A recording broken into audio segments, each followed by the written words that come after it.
WhatsApp पे? मैं कहाँ शेयर Yes, करूँ? sir. आपके कौन से ग्रुप में बोलूं?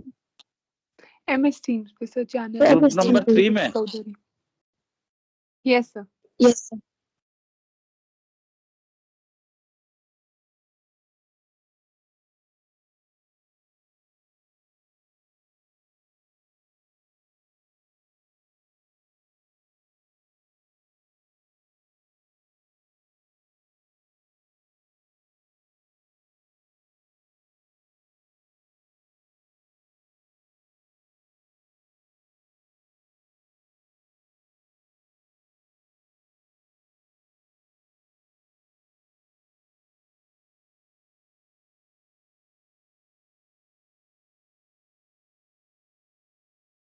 हो गया बेटा share?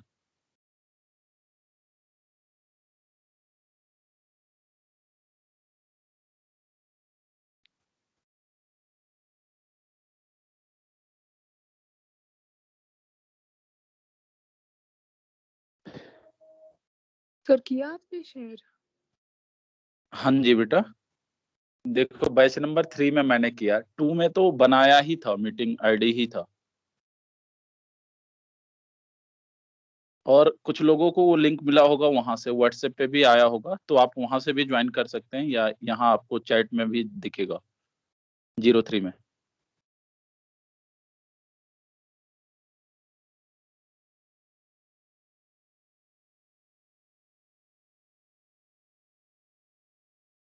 Yes, sir. I thank you. चलो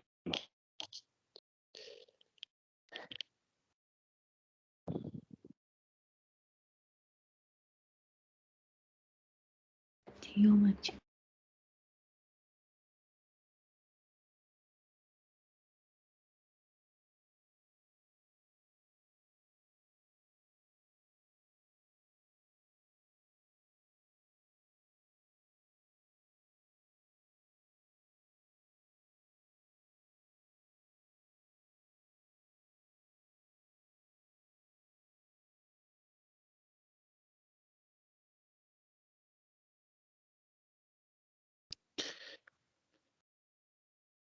हाँ जी,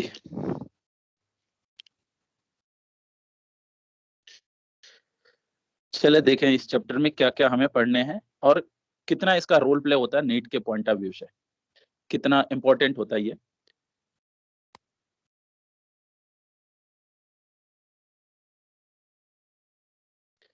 ठीक है, चलो देखो इस चैप्टर में अगर देखा जाए टॉपिक वाइज, तो इस पूरे चैप्टर में 4 पॉइंट होते हैं पढ़ने के लिए। एक तो होती है हीट, इसके अंदर हमें पढ़ने होते हैं एक्सपेंशन प्लस कैलोरीमेट्री।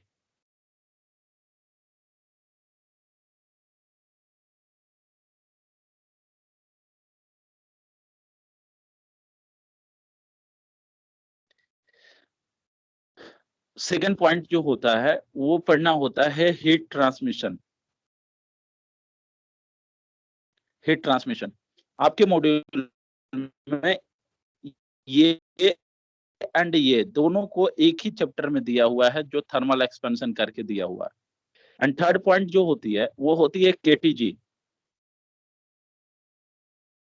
आप में भी पढ़े रहे हैं और यहाँ भी पढ़ेंगे। एंड लास्ट होता है थर्मोडायनेमिक्स प्रोसेस।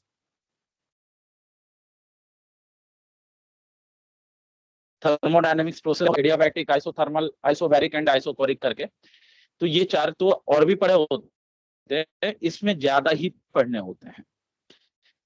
तो ये थर्मोडायनेमिक्स प्रोसेस में ये है, ये हमारा पूरा एक ही यूनिट कहलाती है पूरे यूनिट में। और टाइम की बात करें और नंबर ऑफ क्वेश्चन, तो हर एक चैप्टर से मिनिमम एक क्वेश्चन आप समझ लो, इससे भी एक क्वेश्चन।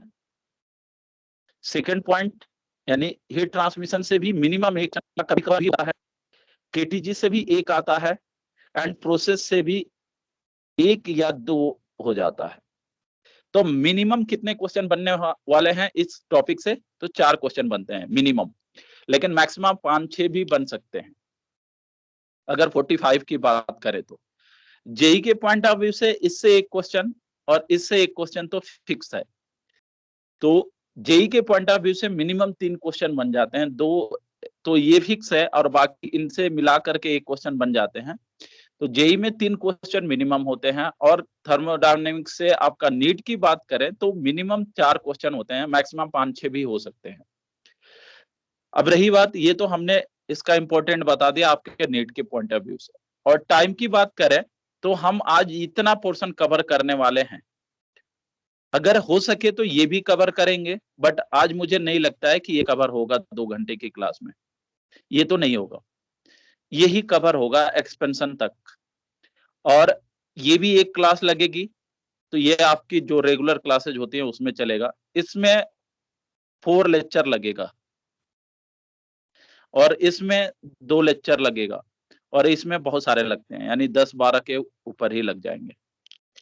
ठीक है, तो ये रहा इसका टाइम की बात कर रहे हैं। अब चलो, हाँ जी, और अब रही बात, एक बच्चों के अंदर थोड़ा सा ये खासियत होता है कि बच्चे ये समझते हैं कि हमने तो ये सब चीजें पढ़ी है, ये और ये तो पढ़ी है केमिस्ट्री में, बट मैं फिर से बोल देता हूं कि जो केमिस्ट्री में आपने पढ़ा है उससे आपके फिजिक्स के डाउट सॉल्व नहीं हो सकते, बट जो फिजिक्स में अगर पढ़ लोगे उससे केमिस्ट्री के डाउट सॉल्व हो सकते हैं। क्यों? क्योंकि केमिस्ट्री में 2 पोर्शन होता है, एक होता है थर्मोडायनेमिक्स और एक होता है थर्मोकेमिस्ट्री।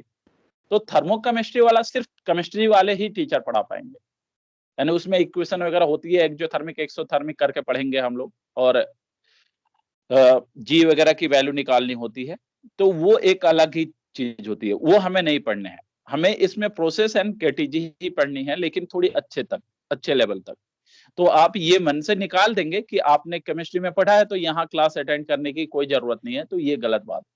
आप यहाँ पढ़ेंगे तभी आप फिजिक्स वाला डाउट कर पाएंगे और आपको कॉन्फिडेंस आएगा, देन जाकर के आप केमिस्ट्री में अगर कहीं कहीं डाउट फंस रहा होगा तो आप वो भी कर सकते हैं। चलो, तो अब हम स्टार्ट करते हैं यहाँ से, हीट से। समझ आया इसका समरी? जो हमें पढ़ना वो मैं ऐसे ही इसी तरह से सीक्वेंस में पढ़ाऊंगा आपको, थोड़ा लेक्चर ऊपर नीचे हो सकती है बट यही रहेगा सीक्वेंस। चलिए, तो अगला पॉइंट है हमारा हीट। लेक्चर रिकॉर्ड हो रहा है कि नहीं बेटा? Yes, sir. Yes, sir. Yes, चलो, sir. तो सबसे पहली बात होती है हीट और एक होता है टेम्परेचर। लोगों को इन दोनों में सेम चीजें नजर आती है, बोलते हैं टेम्परेचर और हीट सेम है, बहुत बच्चे बोलते हैं, लेकिन ये दोनों डिफरेंट है। अब आप मुझे बताएंगे कि टेम्परेचर और हीट में डिफरेंस है या सेम ही चीज होती है? तो आप कहोगे कि सर दोनों अलग अलग चीज है। हीट जो होती है वो एक टाइप की एनर्जी होती है, एंड जो टेम्परेचर होता है ये एक फिजिकल क्वांटिटी होती है। तो आप लिखेंगे हीट में, देखिए पहला, it is a type of energy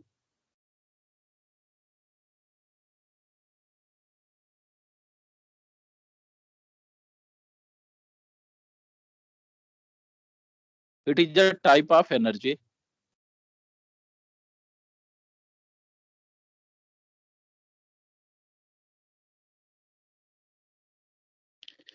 देखो हुआ क्या था, पहले जो होती थी इसको एनर्जी से कंपेयर कैसे किया गया और क्यों किया गया? पहले नहीं था, पहले तो हीट को अलग ही कुछ पढ़ा जा रहा था, लेकिन एक टाइम देखा गया कि एक ऐसे पुली था, ये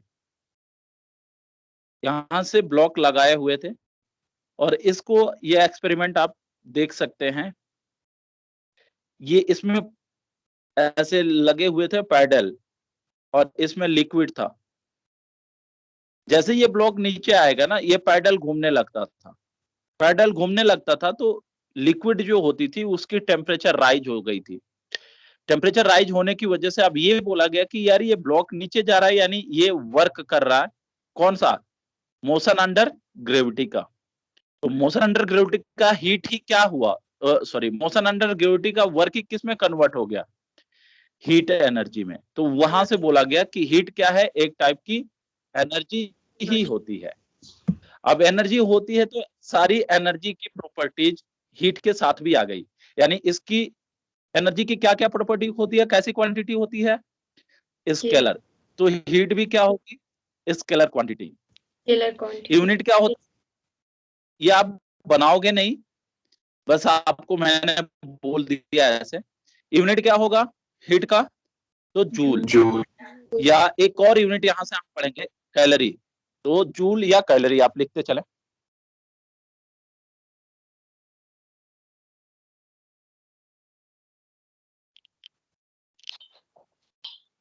अब सुने, अब इन दोनों में रिलेशन भी आता है। तो 1 calorie is equal to 4.18 joule, जिसको हम पढ़ सकते हैं 4.2 जूल। तो ये रिलेशन होता है जूल एंड कैलोरी में।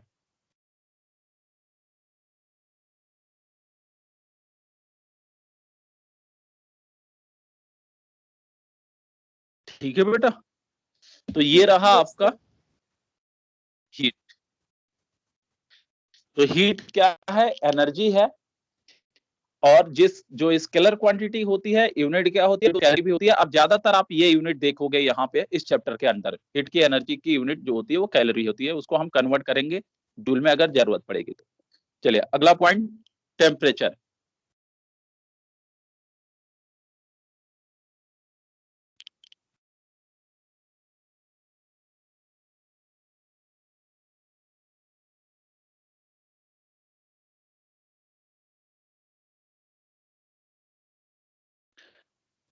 टेम्परेचर टेम्परेचर क्या होता है बेटा,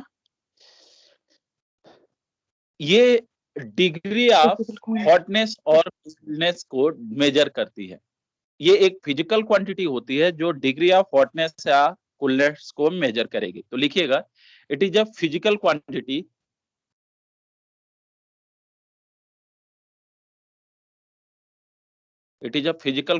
that measured degree of hotness or coolness, measured degree of hotness or coolness in a body। Unit क्या होता है इसका, अच्छा कैसी क्वांटिटी होती है टेम्परेचर, तो ये भी स्केलर क्वांटिटी होती है। और बेटा ये बहुत आसान टॉपिक होता है, इससे चारों क्वेश्चंस बनाने की 100% पॉसिबिलिटी होती है। तो थोड़ा आप देखेंगे ध्यान से तो ये बन जाएगा और मजा भी आता है इसमें। ये पुराने कुछ नहीं पढ़ने होता है, मैकेनिक्स है ही नहीं इसमें, ये नया ही होती है। स्केलर क्वांटिटी होती है और इसकी यूनिट होती है डिग्री सेल्सियस भी, फ़ारेनहाइट भी या केल्विन भी। हम लोग ये तीनों मेजरिंग स्केल होती है मेरे पास टेम्परेचर मेजर करने की, degree Celsius, Fahrenheit and kelvin, है ना बेटा। Yes yes sir. यस। अगला पॉइंट, अब सुने, टेम्परेचर बेसिकली क्या होता है, डिग्री ऑफ हॉटनेस और कूलनेस को मेजर करती है। ये बच्चों को सिखाया जाता था, यही डिफिनेशन हमें भी पढ़नी है, कोई दिक्कत नहीं। लेकिन थोड़ा फील करते हैं कि यार जब किसी बॉडी का टेम्परेचर ज्यादा होता है तो हम लोग यही बोलते हैं कि ये ज्यादा हीट है, यही है ना। यानी temperature is related to the heat, यानी किसी बॉडी का टेम्परेचर ज्यादा है तो उसकी हीट ज्यादा है। या ये भी मैं बोलूं कि एक बॉडी ज्यादा हीट रखी है तो उसका टेम्परेचर ज्यादा है। ये दोनों एक दूसरे से डिपेंडेंट भी होते हैं। तो आप ये बोलोगे कि टेम्परेचर ज्यादा होने से हीट पे क्या असर पड़ता है, तो टेम्परेचर ज्यादा होने से बॉडी के अंदर जो मॉलिक्यूल्स होती हैं उनकी वाइब्रेशनल मोशन ज्यादा होती है, वाइब्रेशनल एनर्जी ज्यादा होती है, और उस वाइब्रेशनल एनर्जी ज्यादा होने की वजह से हीट ज्यादा होती है। आया समझ बात। यस। तो मेन जो हमें ये पढ़ना है, मैं ये चीज पढ़ाऊंगा हीट ट्रांसमिशन में, या हीट ट्रांसमिशन में ही ये हम ये सारी चीजें देखेंगे कि ये एक सॉलिड है कोई, अगर हम इसका टेम्परेचर बढ़ा देते हैं तो इसके सॉलिड के अंदर जो मॉलिक्यूल्स होते हैं वो वाइब्रेट करते रहते हैं। अगर हमने टेम्परेचर बढ़ाया तो इसका वाइब्रेशनल मोशन क्या होता है, और ज्यादा हो जाता है, और वाइब्रेशनल मोशन बढ़ जाने की वजह से इसकी वाइब्रेशनल एनर्जी बढ़ जाती है, और वाइब्रेशनल एनर्जी बढ़ने की वजह से हीट बढ़ जाती है। तो temperature is related to heat. आया समझ कैसे रिलेट करता है। Yes. तो लिखो, यहीं पे एक पॉइंट लिख करके लिखना, temperature is related to translational kinetic energy of the molecules.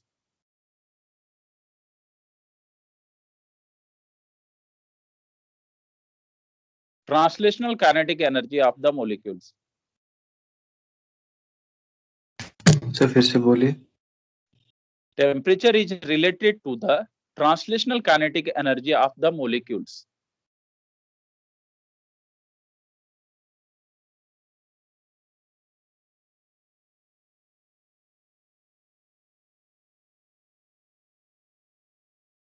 Translational kinetic energy of the molecules.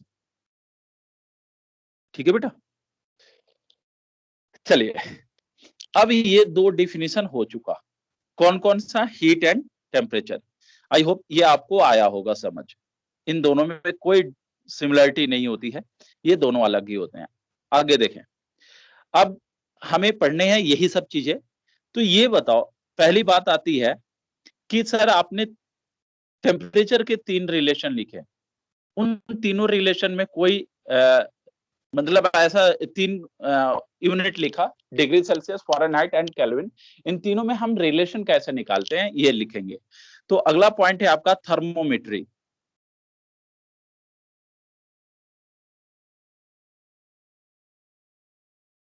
Thermometry सुनिएगा, थर्मोमेट्री क्या होती है? क्या आपने थर्मोमेट्री देखा है कभी?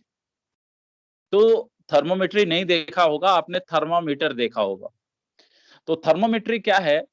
अब बेसिकली अगर डिफिनीशन की बात करें तो ये बोला जाएगा कि थर्मोमेट्री साइंस का एक पार्ट होता है जिसमें हम लोग टेम्परेचर कन्वर्जन के बारे में पढ़ते हैं। ठीक है बेटा? Yes sir. और थर्मामीटर आपने देखा है कि नहीं? थर्मामीटर यस बेटा, बाद 2-3 साल बाद या 5, जब आप कॉलेज लाइफ कंप्लीट कर लोगे और इंशाल्लाह सब डॉक्टर ही बन जा रहे हो, तो उस समय सबके पास थर्मामीटर होगा। उससे पहले भी जब कभी मरीज बन के भी डॉक्टर के पास गए होगे तो थर्मामीटर जरूर देखा होगा। थर्मामीटर से हम बॉडी का टेम्परेचर मेजर करते हैं, यानी बॉडी का ही नहीं, किसी भी चीज का टेम्परेचर मेजर कर सकते हैं, बट बॉडी के टेम्परेचर मेजर करने के लिए जो बनाया गया था वही थर्मामीटर हम लोग देखे होंगे। तो थर्मामीटर के बारे में हमें इसमें पढ़ना है। अब सुनो थोड़ा सा ध्यान से, थर्मोमेट्री में हम लोग इनके बीच रिलेशन डिराइव करते हैं। सुनिएगा कैसे, मैं जैसे बोल रहा हूं वैसे याद रखिएगा। मेरे पास 3 स्केल है,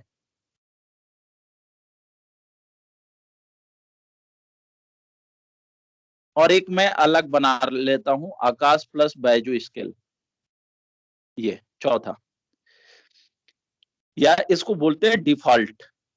ये खराब है स्केल, इससे भी हम सही रीडिंग निकालते हैं। जो मेन क्वेश्चन बनता है वो यहीं से बनता है। रहता ये है इसमें कि ये 3 स्केल जो दिया है, पहला है सेल्सियस स्केल, दूसरा फ़ारेनहाइट एंड तीसरा केल्विन एंड चौथा डिफॉल्ट स्केल या आकाशियन स्केल। आकाश के मॉड्यूल में एक क्वेश्चन दिया है जिसमें आकाशियन स्केल करके लिखा होता है, तो अब भी ऐसे ही पढ़ेंगे, या ये डिफॉल्ट स्केल होता है। चलो सुनिएगा, हम जो नीचे लिखते हैं वो होता है फ्रीजिंग पॉइंट। अब रही बात, फ्रीजिंग पॉइंट क्या होती है? सुना है कभी फ्रीजिंग पॉइंट? जिस पे लिक्विड जो होती है फ्रीज होना स्टार्ट हो जाती है, उसको हम फ्रीजिंग पॉइंट बोलते हैं, और जहां पे बॉयल होना स्टार्ट हो जाती है उसको हम बॉइलिंग पॉइंट बोलते हैं। तो हम चाहे कोई भी स्केल यूज करें, यह है डिग्री सेल्सियस, तो डिग्री सेल्सियस स्केल का फ्रीजिंग पॉइंट कितना होता है? तो आप बोल लोगे 0। एंड बॉइलिंग पॉइंट क्या होता है? 100 डिग्री सेल्सियस। चलो फ़ारेनहाइट, फ़ारेनहाइट में फ्रीजिंग पॉइंट क्या होता है? 32। और बॉइलिंग पॉइंट होता है 212। सिमिलरली अगर हम केल्विन स्केल के बारे में बोले तो केल्विन का ये होता है 273.6 215 केल्विन, बट हम इसको क्वेश्चन के अकॉर्डिंग करेंगे तो 273 ही पढ़ेंगे। एंड बॉइलिंग पॉइंट होता है 373। बस ये तो तीनों जो है ना, ये फंडामेंटल है, ये पढ़ने के लिए होता है। यानी ये तीनों का डेटा आपको याद ही रखने हैं। डिग्री सेल्सियस का 0 एंड 100, फ़ारेनहाइट का 32 एंड 212, और आपको पता ही है डिग्री सेल्सियस एंड केल्विन में रिलेशन 273 होता है ना ये। तो यहां से 0 के जगह पे 273 और ये 373। अच्छा, और गुलजार साहब हैं? चलिए, ये गुलजार साहब का बनाया हुआ स्केल है। तो गुलजार साहब ने बनाया, जिसका फ्रीजिंग पॉइंट रख दिया 20 डिग्री या 20, एंड बॉइलिंग पॉइंट रख दिया 90। अब ये गुलजार साहब का इसका स्केल है। ये आपके अकॉर्डिंग दिया रहता है क्वेश्चन में। डिफॉल्ट स्केल है जिसकी फ्रीजिंग पॉइंट दिया रहेगा, बॉइलिंग पॉइंट दिया रहेगा, ये सब चीजें दिया रहेगा, और ये गुलजार साहब है जी करके। अब हमें इन चारों ही स्केल में रिलेशन लिखना होता है। तो कैसे लिखेंगे, सुनिएगा। जो सेल्सियस स्केल है, मतलब जो भी स्केल है, पहला क्या है, सी यानी सेल्सियस। तो Celsius minus boiling freezing point divided by boiling point minus freezing point, ये फार्मूला ही है। जो भी स्केल होगा, स्केल का नाम minus freezing point divided by boiling point minus freezing point. तो चलो बेटा, इसके अकॉर्डिंग अगर हम डिग्री सेल्सियस की बात करें तो degree Celsius minus 0 divided by 0। बिल्कुल सही। अब चले, आप मुझे बताएं। चलो ये लिख के दिखाए। फ़ारेनहाइट का बोलेंगे, फ़ारेनहाइट में क्या लिखूं, F माइनस 32 212 माइनस 32। बिल्कुल। केल्विन का K माइनस 273। बस इतना ही, पॉइंट वाला नहीं लिखेंगे। जी सर। 373 माइनस 273। हाँ, चलिए अगला बताएं। गुलजार साहब का G minus 20 divided by 90 minus 20. अब क्या करने हैं, अगर हमें रिलेशन निकालने हैं डिग्री सेल्सियस फ़ारेनहाइट में, तो इन दोनों को इक्वल कर दो, इन दोनों को इक्वल कर दो, और ये आपस में सब इक्वल होते हैं। तो अभी घबराना नहीं, सोचो थोड़ा। अब मैंने क्या किया, ये इक्वल कर दिया। लिखना आएगा आपको, जो भी स्केल होगा उसका नाम, नीचे का freezing point, boiling point minus freezing point. अब क्या करो, आप दो को कंपेयर कर लो। चलो हमें इसको और इसको कंपेयर कर लेते हैं। बस यही करना है, जिसमें रिलेशन लिखना है वही लिखोगे आप। तो 100 माइनस 0 F माइनस 32 बाई, इसको क्या लिखेंगे बेटा, अगर सॉल्व करोगे तो ये आएगा 180। ये भी हम लिख दें 100। अब ये देखो, सॉल्व करो, ये कैंसिल आउट, 2 से कैंसिल करोगे तो ये 5, ये 9, ये आएगा C by 5 is equal to F minus 32 divided by 9। I hope ये रिलेशन आप सबने देखा होगा। देखा है बस। Yes sir. तो हमने डिग्री सेल्सियस एंड फ़ारेनहाइट में रिलेशन याद रखा है पहले से। अगर याद रहे तो ठीक, अदरवाइज हम ऐसे निकालेंगे। मेन होता है ये गुलजार साहब वाला। तो आप ये पूरी की चीजें कॉपी करें, जल्दी करें कॉपी।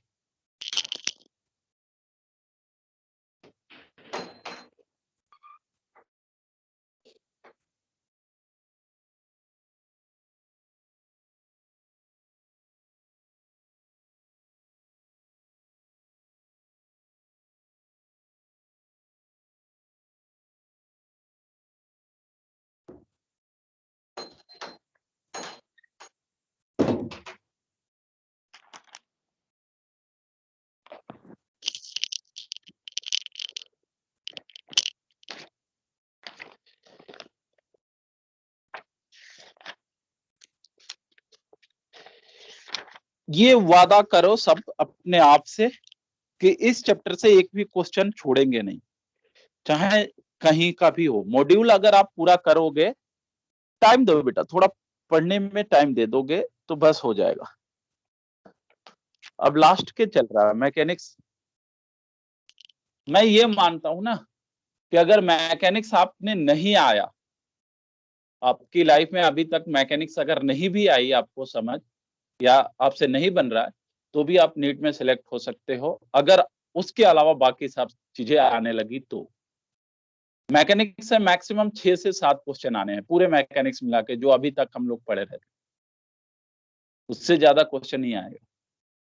हाँ, लेकिन उसका यूज हर जगह होता है, इसलिए उसमें थोड़ा लंबा टाइम चलता है।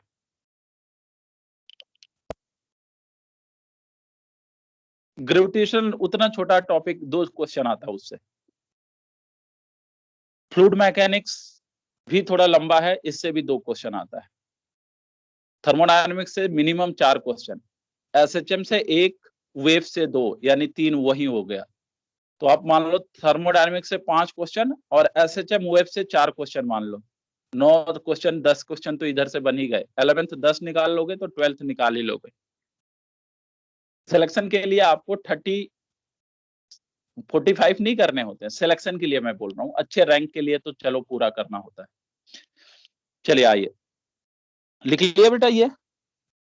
Yes, एक sir. सेकंड।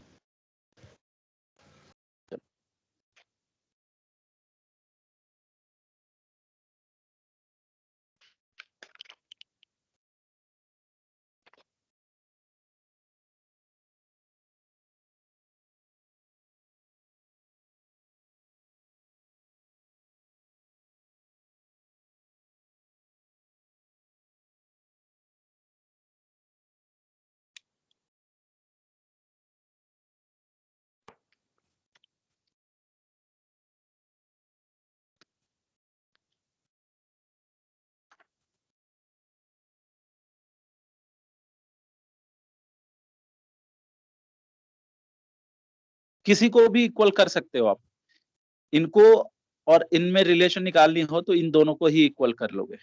गुलजार साहब। जी सर। चले बेटा, कर लिया ये? यस सर, हो गया।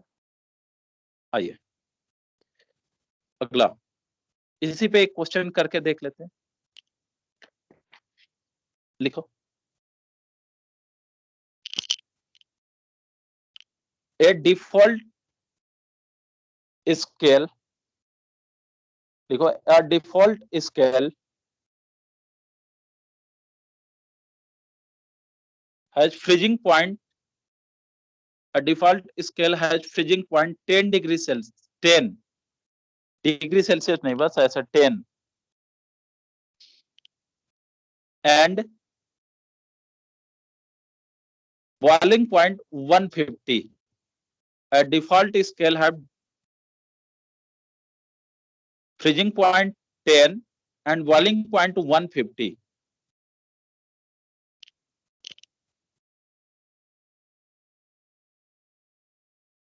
What would be temperature of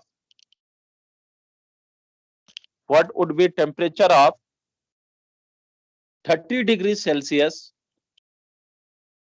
on default scale? What would be temperature of 30 degrees Celsius on default scale? आया बेटा समझ? Yes. Yes, sir. एक बार फिर से बोले, मैं डिस्कनेक्ट हो गया था। मैं फिर से बोल दे रहा हूँ, क्वेश्चन क्या है। बोला गया ए default scale of freezing point 10 and boiling point 150 degree Celsius, sorry, freezing point 10 and boiling point 150 degree Celsius. इसलिए नहीं बोल रहा हूँ कि वो डिफॉल्ट स्केल है, उसका नाम कुछ और है। डिग्री सेल्सियस होगा तब तो हम डिग्री सेल्सियस बोलेंगे, इसलिए यूनिट नहीं बोल रहा हूं मैं। ए default scale freezing point is 10 and boiling point 150. What would be a temperature of 30 degrees Celsius on default scale? Question क्या था कि एक हमारे पास डिफॉल्ट स्केल है जिसका ये रीडिंग दिया हुआ है boiling point and freezing point का। अब बोला गया कि अगर हम किसी सब्सटेंस का टेम्परेचर 30 डिग्री सेल्सियस मेजर कर रहे हैं ऑन सेल्सियस स्केल, तो उसी सब्सटेंस का टेम्परेचर डिफॉल्ट स्केल में क्या होगा? 82। 82 आया एक बच्चे का रिजल्ट।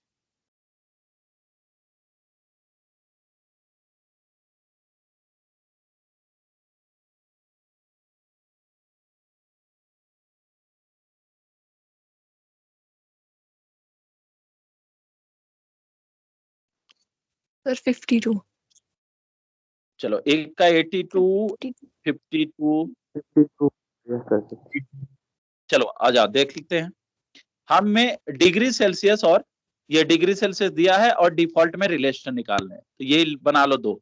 डिग्री सेल्सियस 0 होता है, ये 100 होता है। डिफॉल्ट का दिया हुआ है 10 एंड 150। डिफॉल्ट को मान लेते हैं गुलजार साहब का स्केल है जी। चलिए तो C minus 0 upon 100 is equal to Gulzar साहब माइनस 10 अपॉन 140, यही ना बेटा? चलो Yes, अरे sir. बोलो। जी तो सर। ये C by 100 is Yes, sir. Equal to G minus 10 divided by 140। बेटा अब क्या करोगे तुम? C की वैल्यू रखोगे। 30. C की वैल्यू कितनी दिया हुआ है? 30। तो 30. 30 by 100 is equal to G minus 10 by 140। बस इसको सॉल्व कर लो, ये कैंसिल, यानी G इज इक्वल टू आएगा ये 42 प्लस 10 यानी 52 आएगा। तो गुलजार साहब के स्केल पे यानी इस स्केल पे उसकी रीडिंग आएगी 52 आएगा बेटा। ये Yes, sir. क्या लेके बैठे हैं आप लोग? जी सर। Sir, मॉड्यूल लेके बैठे हो या नहीं? Yes, sir. अगर मॉड्यूल है Yes, पास में sir. तो एक और करें इस पे। मॉड्यूल अगर पास में है तो एक क्वेश्चन और करें। पेज नंबर 6, जल्दी थोड़ा करते चले। Page number 6, example number 6। हाँ सॉल्यूशन उसका नहीं, सॉल्यूशन आपका होना चाहिए, जल्दी करें।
आया बेटा?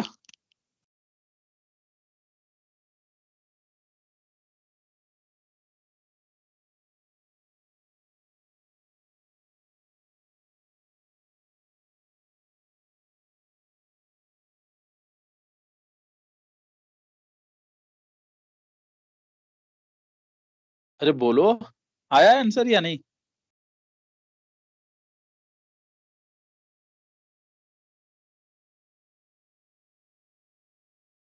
Hello, Yes, sir. बनाइए question. Yes, sir. Yes, sir. चलिए Yes, sir. बाकी लोग थोड़ा ट्राई करेंगे घर पे अगर टाइम लग रहा है तो, बाकी और कुछ नहीं। चले अगला। 88 आया ना? हाँ अप्रोक्सीमेशन 88 ही आएगा। ठीक है, एक और क्वेश्चन लिखें।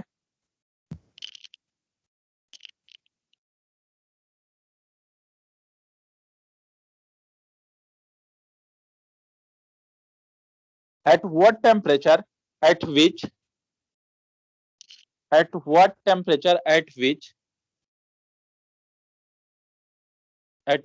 temperature at which degree Celsius and Fahrenheit scale give the same value. At what temperature at which degree Celsius and Fahrenheit give the same value?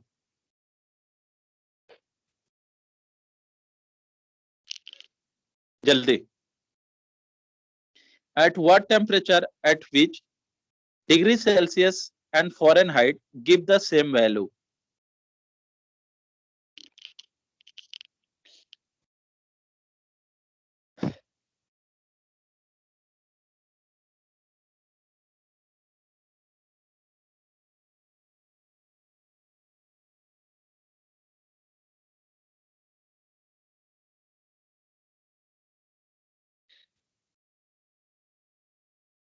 चलो सुनिएगा क्या बोला है. Degree Celsius and Fahrenheit give the same value. तो बेटा इन दोनों में relation बता दो आप मुझे. तो रिलेशन आप अगर लिखोगे तो C/5 is equal to F-32/9. यही ना. अब ये दोनों वैल्यू सेम होनी चाहिए, तो इन दोनों के बजाय कोई एक नाम लिख लो. तो चलो हम दोनों जगह CC लिख लेते हैं. तो C/5 इज इक्वल टू, ये भी फ़ारेनहाइट भी सेम ही होनी चाहिए, यानी C/32/9. बस इसी को सॉल्व करके C की वैल्यू निकालनी होती है.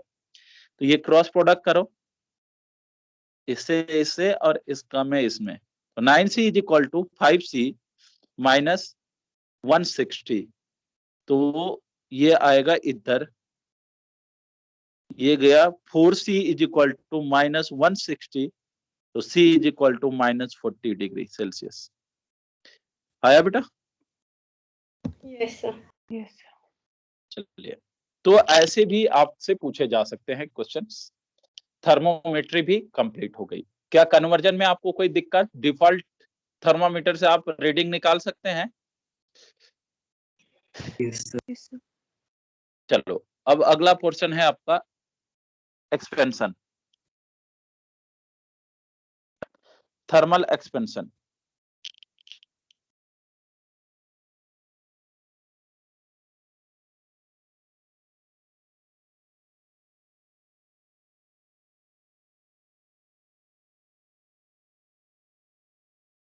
जितना मैं पढ़ा रहा हूं इतना ही आपको याद रखनी है, यही पढ़ना है. बाकी आप तुरंत क्वेश्चन अटेम्प्ट करने लगना, जो भी टॉपिक से. थ्योरी पढ़ने की कोई जरूरत नहीं है. चलिए, थर्मल एक्सपेंशन क्या होता है पहले सुने. अच्छा ये बताओ, नाम से ही पता चलता होगा, थर्मल एक्सपेंशन का मतलब टेम्परेचर देने से एलोंगेशन, है ना बेटा? Yes. तो कहीं और भी एक्सपेंशन पढ़े थे आपने? आपने कहा एक्सपेंशन और कहीं पढ़ा था? तो हाँ सर, सॉलिड में अभी पढ़ के आए थे. किसी रॉड में, किसी वायर में मास लगा देते थे तो इसमें इलोंगेशन आई थी. याद आ रहा है? अभी पढ़ रहे थे सॉलिड में. Yes. तो वो थर्मल एक्सपेंशन ही है. थर्मल एक्सपेंशन क्या है? टेम्परेचर देने से इलोंगेशन आती है. अब आपने कहा क्यों आती है, तो थोड़ी देर सुनेंगे फिर मैं बताऊंगा. इधर ये एक रॉड है बेटा. रॉड में किससे बने होंगे ये? तो आपने कहा मोलिक्यूल्स से बने होते हैं. और रॉड के अंदर मोलिक्यूल्स क्या रेस्ट में होता है या वाइब्रेशनल मोशन करता है? Vibration. Vibration. करते हैं. हाँ बिल्कुल, वाइब्रेट करते रहते हैं. चलो, अगर ये वाइब्रेट कर रहे हैं तो इनकी एक वाइब्रेशनल एनर्जी होती है या ट्रांसलेशनल एनर्जी होती है, जो कि ट्रांसलेशनल एनर्जी होती है हाफ kT, या वाइब्रेशनल एनर्जी होती है वो होती है kT, वेयर के Boltzmann constant and T temperature. ये मैं अगले चैप्टर में, जैसे हीट ट्रांसमिशन में, आपसे डिस्कस करूंगा ये इसके बारे में, KTG में. बट आप ये पढ़ेंगे कि energy is directly proportional to temperature. ये अभी जस्ट थोड़ी देर पहले हम लोग पढ़ के आए थे कि heat is directly proportional to, यानी heat is related to temperature. तो आपने क्या किया कि ये जो सॉलिड है ये क्या कर रहे थे? वाइब्रेट कर रहे थे. मॉलिक्यूल्स, सॉरी, इसमें मॉलिक्यूल्स वाइब्रेट कर रहे थे. यानी वाइब्रेट कर रहे होंगे तो कुछ ना कुछ तो स्पेस जरूर होगा, तभी तो वाइब्रेट कर रहे होंगे उसमें. Yes, sir. अब मैंने क्या किया, इसको हीट दे दिया, ध्यान देना, हीट दे दिया, हीट करना स्टार्ट कर दिया। यहां से हीट करना स्टार्ट किया मतलब टेम्परेचर क्या होगा, बढ़ जाएगा।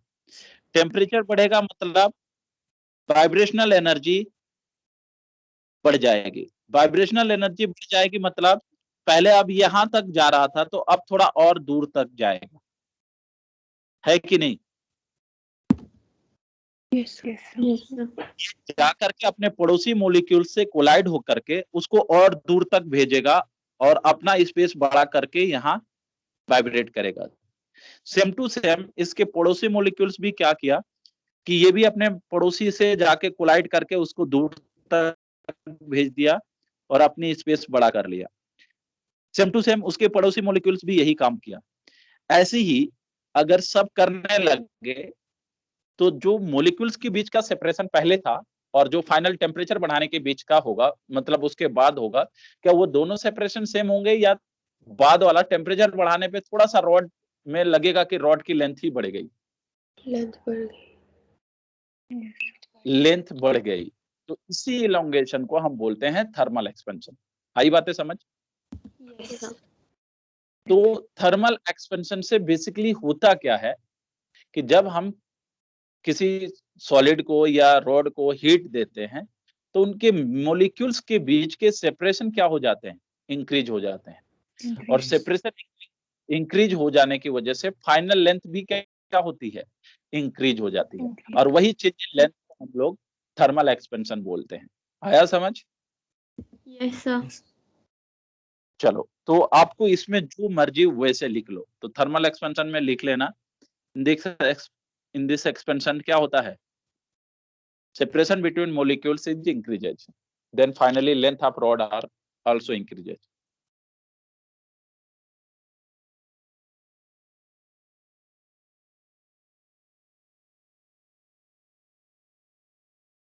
आपका ऑफलाइन डाउट क्लास है ना? सर वो बैच 1 के लिए. सर वो फर्स्ट बैच के लिए है। आपके लिए भी होगा अगर होगा डाउट तब, लेकिन वो वही सर लेंगे, कैसर सर और जुनैद सर। अगर जैसे उन दिनों के बाद ये लगा कि नहीं उनको डाउट की जरूरत है तो फर्स्ट बैच को दिया गया ऑफलाइन, आपके लिए भी डाउट होगा बट वही सर लोग लेंगे। अगर आपको जरूरत हो तो जाइएगा, अदरवाइज टाइम वेस्ट करने की जरूरत नहीं है। चलिए अगला लेंगे। जी। आप नहीं लेंगे डाउट क्लास? अरे नहीं बेटा, डाउट देखो मैं अपना इसी में लूंगा, मैं तो अपना ही क्लास में लूंगा। जैसे आपको मैंने बोला था आज शाम वाली क्लास जो होंगी वो डाउट क्लास ही होंगी। जैसे बैच 3 में है ना शाम को, तो वो आपका फ्लूइड का डाउट रहेगा और आप में जब कभी भी होगा वो भी डाउट होगा। या तो अगर आप उस टाइम पे शायद खाली रहते हैं, आज शाम में खाली रहते हैं बैच 3 के टाइम पे लास्ट वाली क्लास, तो वो कंबाइन करके आपको फ्लूइड में डाउट होगा तो आप मेरे को मेन क्लास में ही पूछिएगा। चलिए, ये आया थर्मल एक्सपेंशन। अब थर्मल एक्सपेंशन के टाइप होते हैं बेटा, कैसे कैसे टाइप होते हैं? तो जैसे जैसे शेप का ऑब्जेक्ट होता है। शेप कितने टाइप के होते हैं? एक रॉड होते हैं, दूसरा एरिया होता है, प्लेट। और तीसरा वॉल्यूम वाला होता है, यानी 3D होता है। यही होते हैं ना, तीन ही टाइप के ऑब्जेक्ट होते हैं, linear, 2D and 3D। Yes, sir. Yes, sir. Yes, sir. Linear shape में इलोंगेशन जो होती है इसको हम बोलते हैं लीनियर इलोंगेशन या लीनियर एक्सपेंशन। एरिया वाले में होता है इसको हम बोलते हैं एरियल एक्सपेंशन। एंड थर्ड वाले जिसमें वॉल्यूम ही एक्सपेंड कर जाए इसको बोलते हैं वॉल्यूम एक्सपेंशन। आया समझ? Yes, sir. अब हम इसमें पहला हेडिंग देंगे थर्मल एक्सपेंशन में, लीनियर एक्सपेंशन।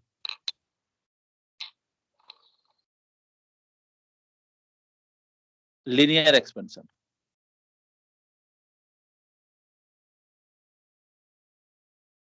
लीनियर एक्सपेंशन क्या होता है? इसमें 1D ऑब्जेक्ट के बारे में हम सोचते हैं, सिर्फ 1D ऑब्जेक्ट। यानी ये एक रॉड है, सुनोगे थोड़ा। रॉड में हम अगर इलोंगेशन देखें तो आप कहोगे कि सर इसमें लेंथ के साथ साथ इसका एरिया भी चेंज होता है। हम कहें हाँ होता है, लेकिन लेंथ ज्यादा चेंज होगा इन कंपेयर टू एरिया, तो हम लोग एरिया को नेग्लेक्ट कर देते हैं। लीनियर में वही पढ़ा जाता है। मैंने कहा ये एक रॉड जिसकी लेंथ है L1 और दूसरा रॉड है जिसका लेंथ है L2। थोड़ा सोच के बोलिएगा, ये सब चीजें प्रैक्टिकल चीजें होती हैं। और अगर भगवान ने आंख दिया है तो आपको पता चल रहा होगा लंबा कौन है। तो L2 is greater than L1। चलो अब सुनो, अब हम दोनों को डेल्टा टी टेम्परेचर दे दिए। अगर दोनों में डेल्टा टी टेम्परेचर दे दिया आपको, तो ज्यादा इलोंगेशन किस केस में होगा? L1 पहले केस में या सेकंड केस में? पहले केस में। पहले। अब एक बच्ची बोल रही है कि ज्यादा इलोंगेशन पहले केस में होगा। बाय प्रैक्टिकल बेटा ये। और कोई बताए?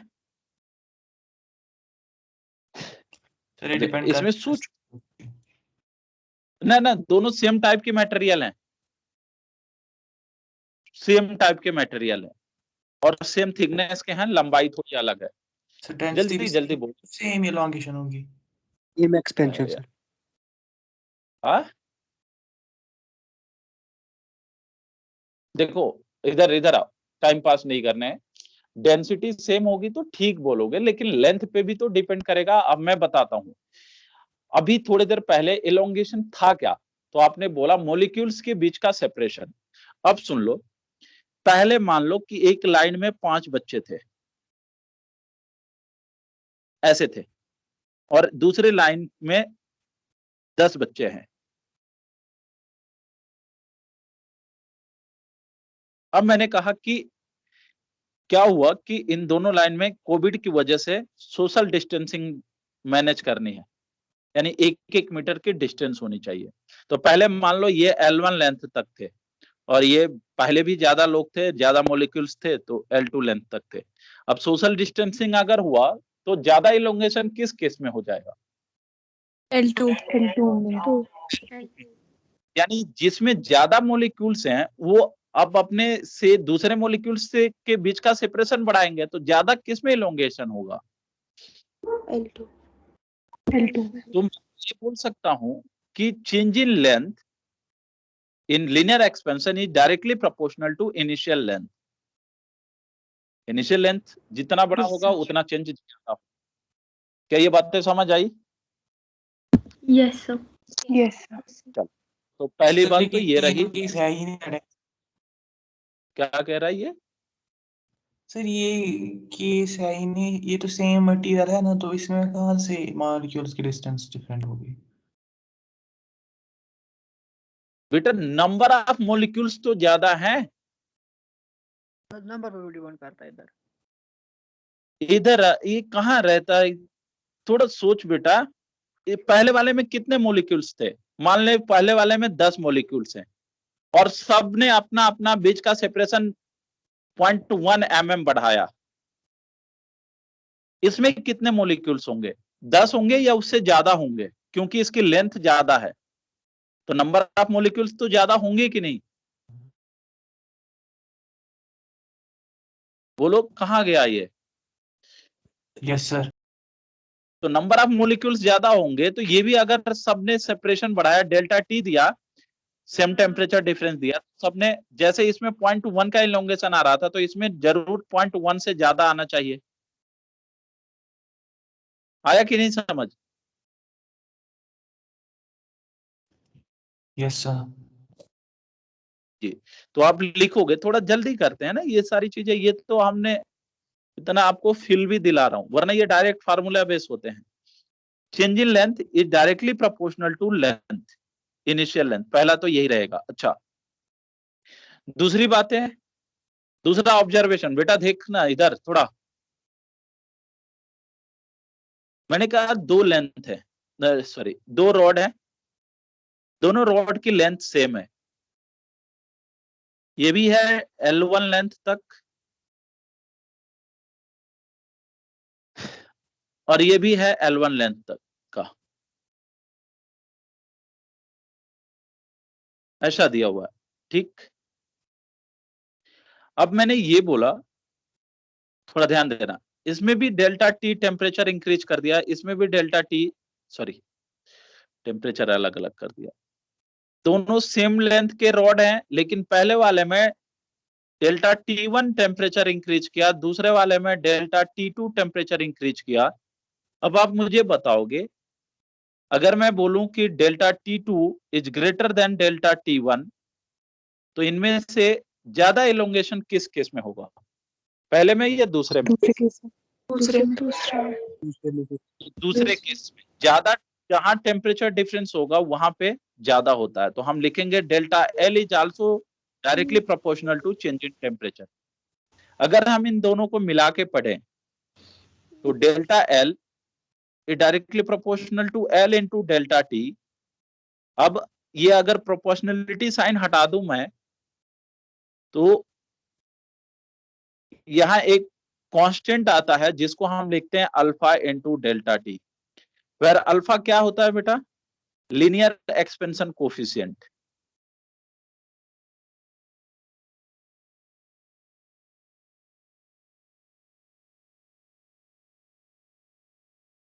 नबीला है? Yes sir. चलो ठीक। तो ये रहा आपका change in length in case of linear expansion. थोड़ा जल्दी करें, 1 घंटे क्लास कंप्लीट होने वाला है, भी हम लोग ये भी नहीं कंप्लीट किए।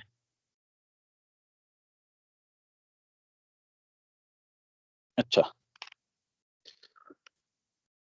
ये आप मुझे बताओ इधर बहादुर, चेंज इन लेंथ ये हो गया, तो अगर हम फाइनल लेंथ के बारे में बात करें तो final length is equal to initial length plus change in length. तो अगर हम वैल्यू लिखें, क्या बोल रहा है ये? L प्लस डेल्टा है। हाँ, तो यहां से ये कॉमन लेंगे L, तो ये 1 प्लस अल्फा डेल्टा टी, ये आ गया आपका फाइनल लेंथ का formula. Final length is equal to L, L है इनिशियल लेंथ, 1 नंबर ही होता है, अल्फा है linear coefficient, and delta T change in temperature.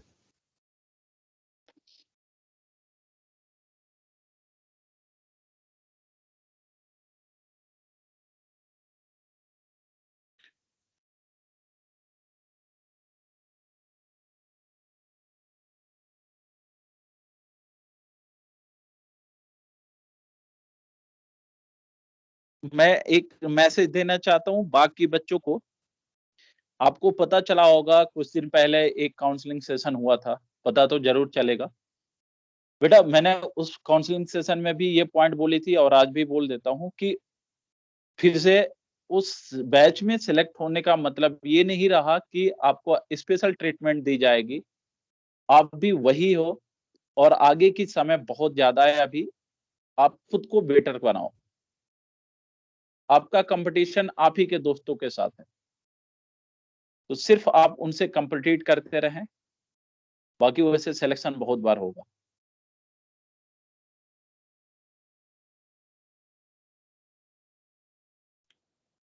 चलिए, तो ये है L final is equal to L initial 1 plus alpha delta T. हाँ जी, सुनो अब, अल्फा क्या है? तो अल्फा आपने कहा लीनियर एक्सपेंशन कोफिशिएंट है। थोड़ा अल्फा के बारे में सुन लेते हैं। अल्फा की यूनिट क्या होगी? तो हम अगर ये वाला फार्मूला यूज करें तो delta L upon L into delta T, यही होगा ना बेटा alpha is equal to. Yes अगर यूनिट की भी बात करें, ये चेंज ये भी कैंसिल आउट, यानी 1 अपान डिग्री सेल्सियस, तो ये आता है 1 अपान डिग्री सेल्सियस या 1 अपान केल्विन, जो भी टेम्परेचर की यूनिट होगी। तो ये अल्फा की यूनिट हो गई। अच्छा, ये सुनते जाएं और भी। अच्छा, ये बताओ अल्फा की वैल्यू कितनी होती है? तो अल्फा की वैल्यू हर एक मटेरियल के लिए अलग अलग होती है, लेकिन वेरी स्मॉल होती है।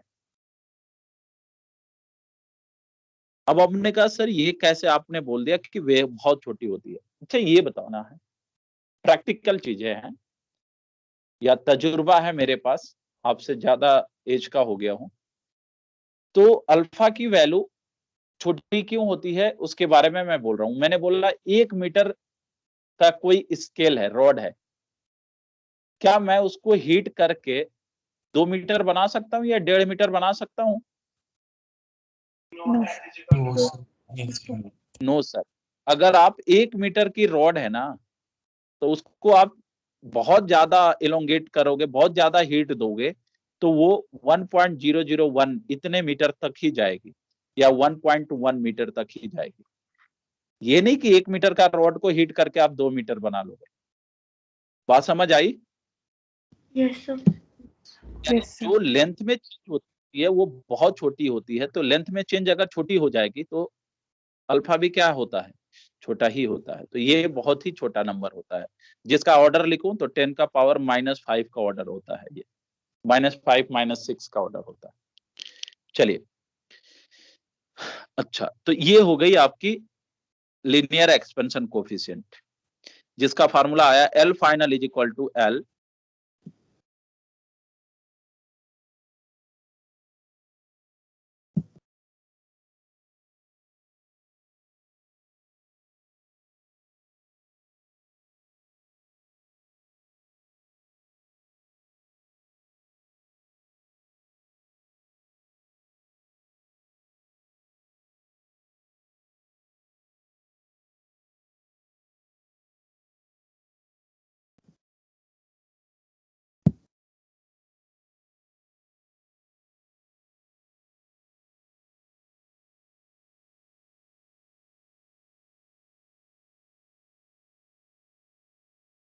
Hello. Yes, sir. Yes, sir. Yes, sir. ये आया आपका L। अगला है areal expansion coefficient. Area expansion,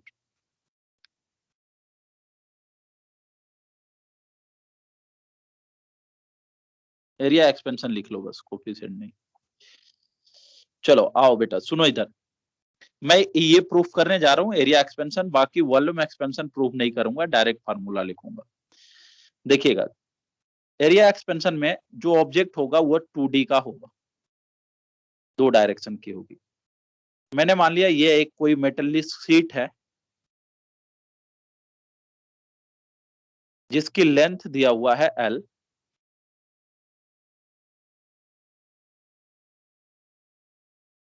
and width दिया हुआ है B। अब बताओ, ऐसे शीट को अगर हम हीट देते हैं तो लेंथ बढ़ेगा या विड्थ बढ़ेगा या दोनों बढ़ेगा? दोनों। तो ये दोनों बढ़ेगा। अच्छा, अब ये देखो, अगर हमने मान लिया कि लेंथ में भी जो लीनियर एक्सपेंशन कोफिशिएंट है लेंथ के टर्म में भी वो अल्फा है, एंड विड्थ में भी जो लीनियर एक्सपेंशन कोफिशिएंट है वो अल्फा ही है।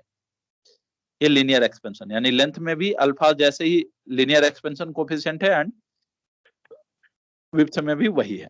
चलो, तो अगर मैं बोलूं कि if delta T temperature increase किया जाए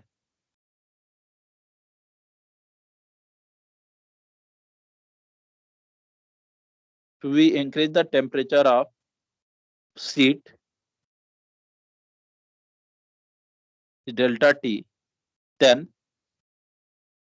फाइनल लेंथ क्या होगा? तो फाइनल लेंथ आप लिखोगे L, बोलो 1 plus alpha delta T, and final width क्या आएगा? B 1 plus alpha delta T आएगा ये। Yes. चलो सुनिएगा थोड़ा, ये फाइनल लेंथ का ये फार्मूला होगा एंड फाइनल विड्थ का भी ये आएगा, क्योंकि हमने 1D अभी पढ़ा था जस्ट। अगर हम इक्वेशन 1 एंड 2 को मल्टीप्लाई करते हैं तो ये आया L final V final is equal to साहब जी यहीं रख दो, कहीं चाय पिला दो। हाँ जी, चलो ठीक है। तो ये आएगा L final B final is equal to, ये मल्टीप्लाई कर लो, तो ये आया L 1 plus alpha delta T B 1 plus alpha delta T. कुछ नहीं करना, सिर्फ मल्टीप्लाई करना है। मल्टीप्लाई करो बेटा। अगर आप देखते रहना इधर, ये पहले एल से मल्टीप्लाई कर लेना, इसमें मैं करूं डायरेक्ट। Yes. देखो Yes. इधर मैं ये हटा दे रहा हूं, ये भी हटा दे रहा हूं, थोड़ा अंदर लिख दे रहा हूं। ये भी एल और यहाँ भी एल, यहाँ भी बी और यहाँ भी बी। ठीक है बेटा। Yes, sir. अब मल्टीप्लाई करो तो ये आएगा एल बी, ये L B alpha delta T plus L B alpha delta T plus L B alpha square delta T का होल स्क्वायर। आप एक बार चेक कर लो, क्या ये आएगा क्या मल्टीप्लाई करने के बाद?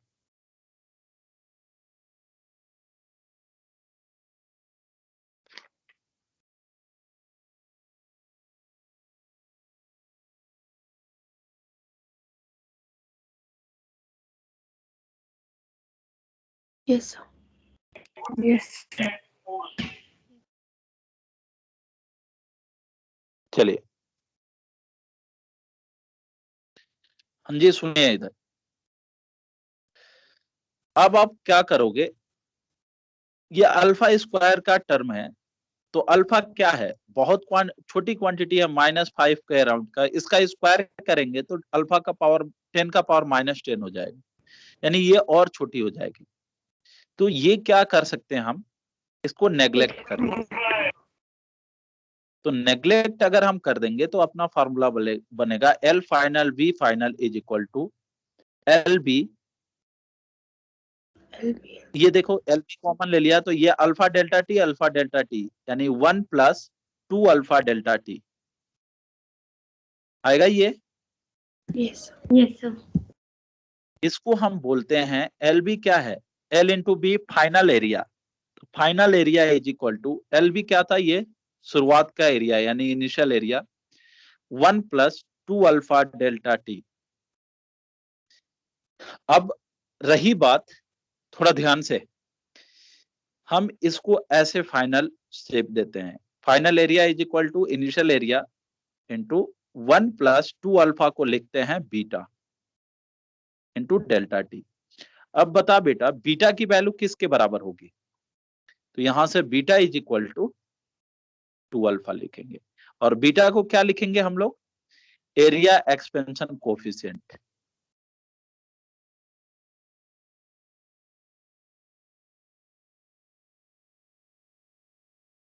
ठीक, Yes, sir.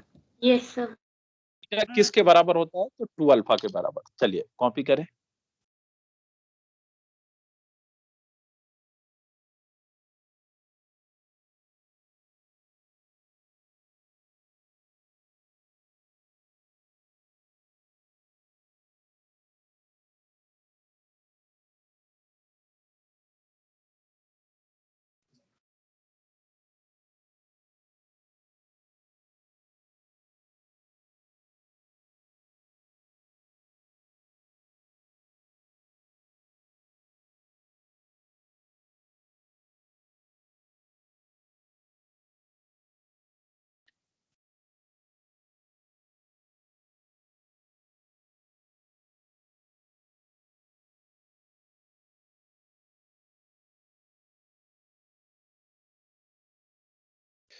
ठीक है, कुछ नहीं किया मैंने, दोनों का सिर्फ मल्टीप्लाई किया। ये नहीं सोचना कि इतना बड़ा चीजें पढ़ा रहा है मास्टर, आपको ये करना भी नहीं है, आप डायरेक्ट फार्मूला ये याद रखेंगे।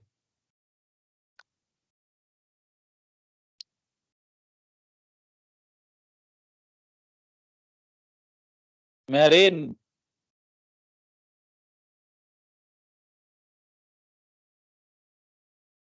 खुशबू,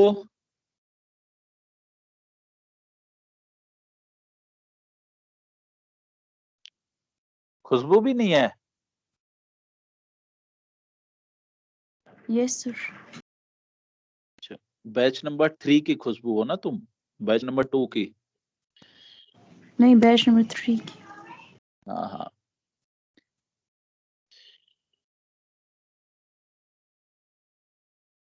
चले। अच्छा, ये पता है बेटा, सुन इधर, ये किस टाइप के मटेरियल के लिए होता है?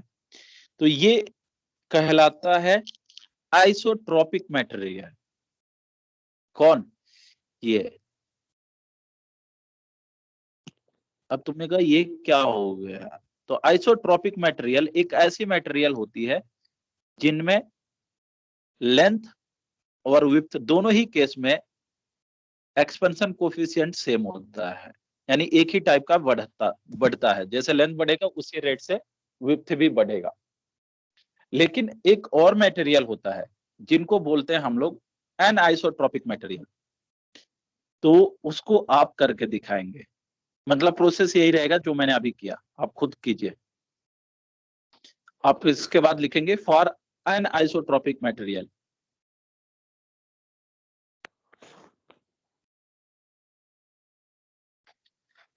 ये रहा L और ये है B, लेकिन क्या होता है इसमें कि लेंथ जो है इसका लीनियर एक्सपेंशन कोफिशिएंट अल्फा 1 है, तो विड्थ का अल्फा 1 ना होकर के कुछ अलग होता है, यानी अल्फा 2 है।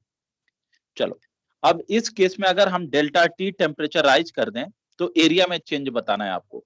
चलिए जल्दी कीजिए।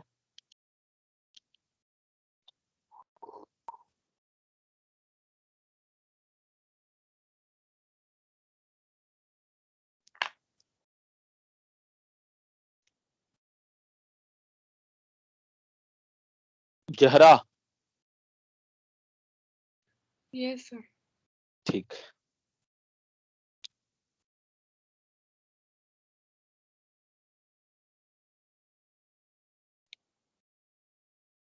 आरवा,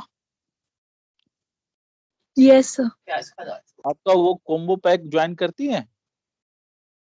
Yes, sir. आज नहीं किया है शायद। आज नहीं किया। नाम क्या है उस बच्ची का? अजरा। अच्छा,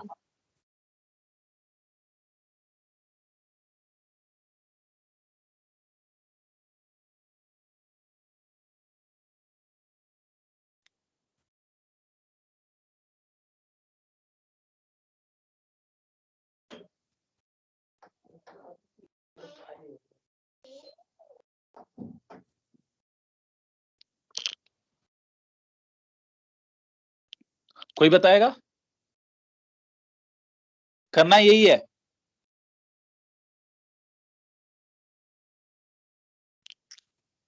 मेहरान, यस सर। बोले बेटा। मैं भी आ कर जाओ, रहा हूँ। देखो बेटा, इतने टाइम कैसे लोगे तुम? अच्छा ये बताओ, तुम लोग थोड़ा सा अब सीखो, बाकी सब लोग स्मार्ट तरीकों से पढ़ाई करना। जैसे आपको ये दिया गया क्वेश्चन, तो आपने क्या किया होगा, पहले लिखा होगा L इनिशियल या L फाइनल, ये आएगा 1 alpha 1 delta T, and B final is equal to B 1 plus alpha 2 delta T. क्या ये सबने लिखा है? Yes, sir. sir. अब आप सुनोगे, अगर हम डायरेक्ट हम अपनी बात बताएं, या आपकी भी यही काम करने चाहिए, आपको भी कंप्यूटर हो आप लोग, आपको हर तरह से देखना है, सही तो आंसर आए ही, साथ में टाइम भी कम लगे और पेज भी कम लगे, यही हमें करना होता है फाइनली। तो आ गया है एज आपको स्टेप को गायब करने का। अगर आप इसी सॉल्यूशन को देखते हैं तो यहाँ क्या होता, अल्फा 1 अल्फा 2 और यहाँ अल्फा 1 अल्फा 2, तो अल्फा 1 अल्फा 2 भी 10 का पावर -5 10 का पावर -5 का रेंज का होता, तो ये आज भी नेग्लेक्ट हो जाता है ना बेटा? Yes. और यहाँ पे क्या बचता है, एल बी कॉमन ले लेते तो ये 1 plus alpha 2 into delta T. नहीं समझ आ रहा है? Yes, sir. I am. Yes, sir. ये 2 अल्फा है, ये 2 अल्फा ना हो करके ये alpha 1 plus alpha 2 into delta T हो जाता। ठीक है बेटा? तो Yes, sir. आप ऐसे रिलेट करना सीखिए, आप धीरे धीरे चलिए सीखेंगे हम लोग। हमने क्या किया, इनका मल्टीप्लाई किया। आप मल्टीप्लाई करोगे तो ये आएगा alpha 1 plus alpha 1 plus alpha 2 into delta T. अब आप ऐसे लिखेंगे। अच्छा, ये क्या है, ये है final area, initial area 1 plus alpha 1 plus alpha 2 into delta T. इस पे बहुत बार क्वेश्चन आपको मिलेंगे ऐसे अनआइसोट्रोपिक मटेरियल का। इसी को हम बोलते हैं एरियल एक्सपेंशन कोफिशिएंट।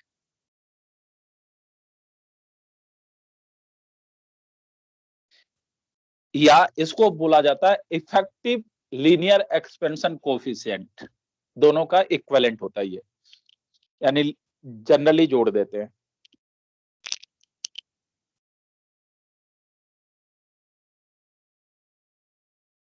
ठीक है बेटा, चलो Yes, sir. ये रिजल्ट लिखिए और अगला वॉल्यूम एक्सपेंशन पढ़िए खुद ही। सर अल्फा 1 प्लस अल्फा 2 क्या कहते हैं? एरिया एक्सपेंशन कोफिशिएंट या अल्फा इफेक्टिव। जैसे दोनों डायरेक्शन का दिया ना, बोलागा लेंथ की डायरेक्शन में अल्फा 1 है, विड्थ के डायरेक्शन में अल्फा 2 है, तो पूछेगा इक्विवेलेंट या इफेक्टिव लीनियर एक्सपेंशन कोफिशिएंट क्या है, तो वो दोनों जोड़ के बोल दोगे, आएगा।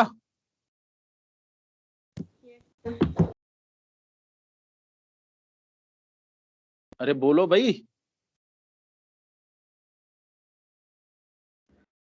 Yes sir. अगला वॉल्यूम एक्सपेंशन कोफिशिएंट।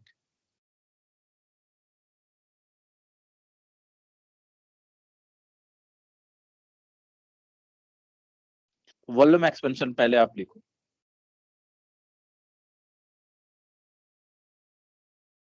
चलिए सुनिएगा, वॉल्यूम एक्सपेंशन क्या होता है, बोलना है नहीं कुछ।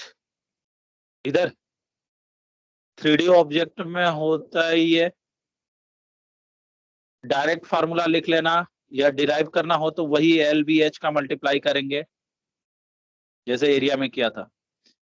ये है आपका B, ये है लेंथ L और ये है H फॉर आइसोट्रॉपिक। हाँ जी,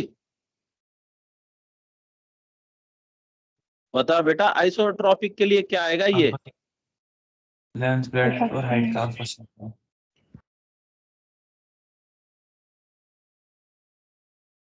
आइसोट्रॉपिक के लिए हम लिख दे direct formula, final volume is equal to initial volume 1 plus, हाँ जी बोलो, 3 अल्फा डेल्टा टी। नहीं आ रहा, जैसे L फाइनल लिखो, B फाइनल लिखो एंड H फाइनल लिखो। अब इन तीनों को आपस में मल्टीप्लाई कराना, जहां भी अल्फा स्क्वायर आया उसको नेग्लेक्ट कर देना, क्योंकि ये छोटा क्वांटिटी होता है, तो फाइनली यही रिजल्ट आएगा।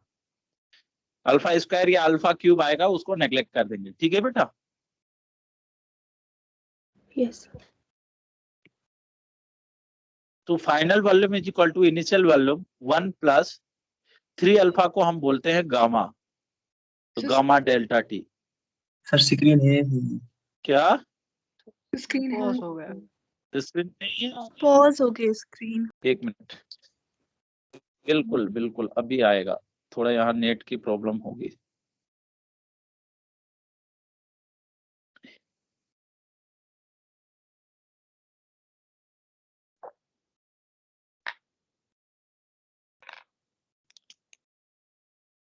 मेरा वाईफाई क्यों बंद हो गया? एक मिनट बेटा, मैं भी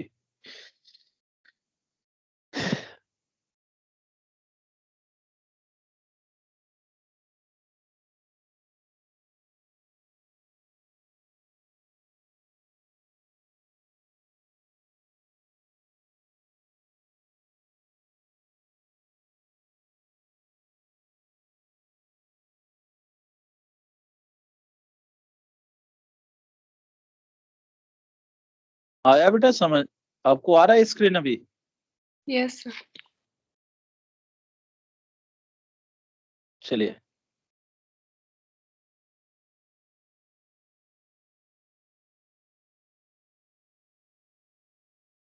जल्दी करें।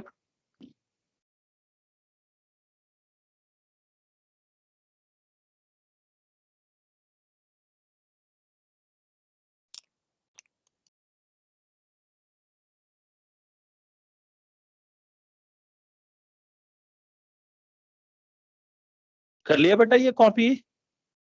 No, sir. Yes, sir. Yes, sir. चलो ये आइसोट्रॉपिक के लिए हम इन्हें ये लिख लिया। अच्छा अब अगर मैं ये बोलूं for an isotropic, 1 plus alpha 1 plus alpha 2 plus alpha 3. जी तो ये आएगा final volume is equal to initial volume 1 plus alpha 1 alpha plus alpha 2 plus alpha 3 into delta T.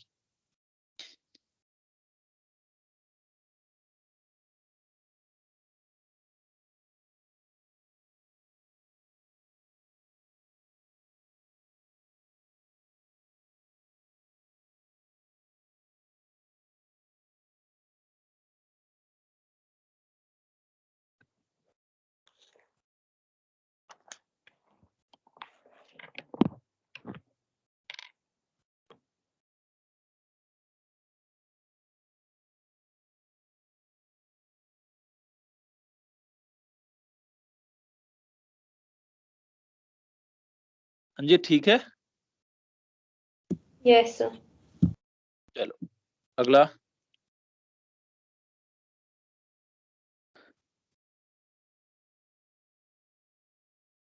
ये सारे चीजें हो गई आपकी तीनों, volume expansion, linear expansion and area expansion हो गया, कोई दिक्कत नहीं।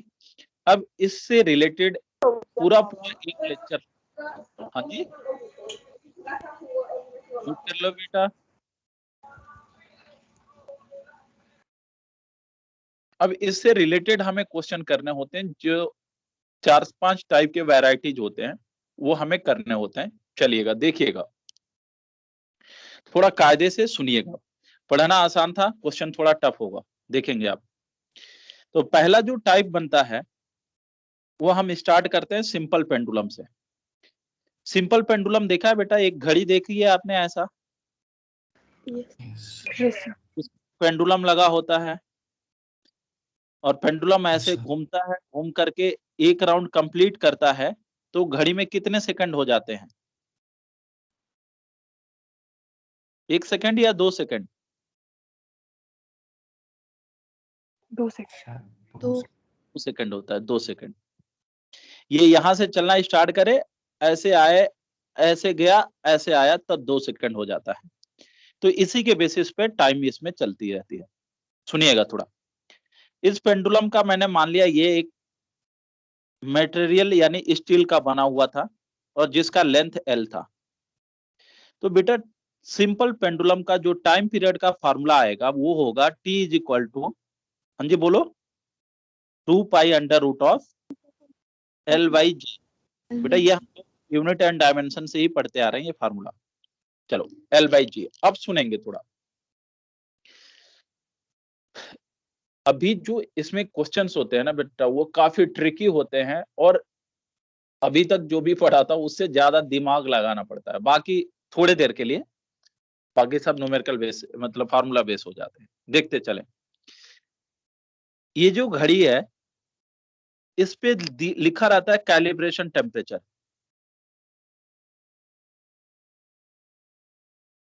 कैलिब्रेशन टेम्परेचर क्या होता है? कैलिब्रेशन टेम्परेचर कभी देखा है किसी भी इंस्ट्रूमेंट पे टेम्परेचर लिखा रहता है? Yes, sir. जैसे आपके फोन की बैटरी होती है उस पे कितना टेम्परेचर लिखा रहता है?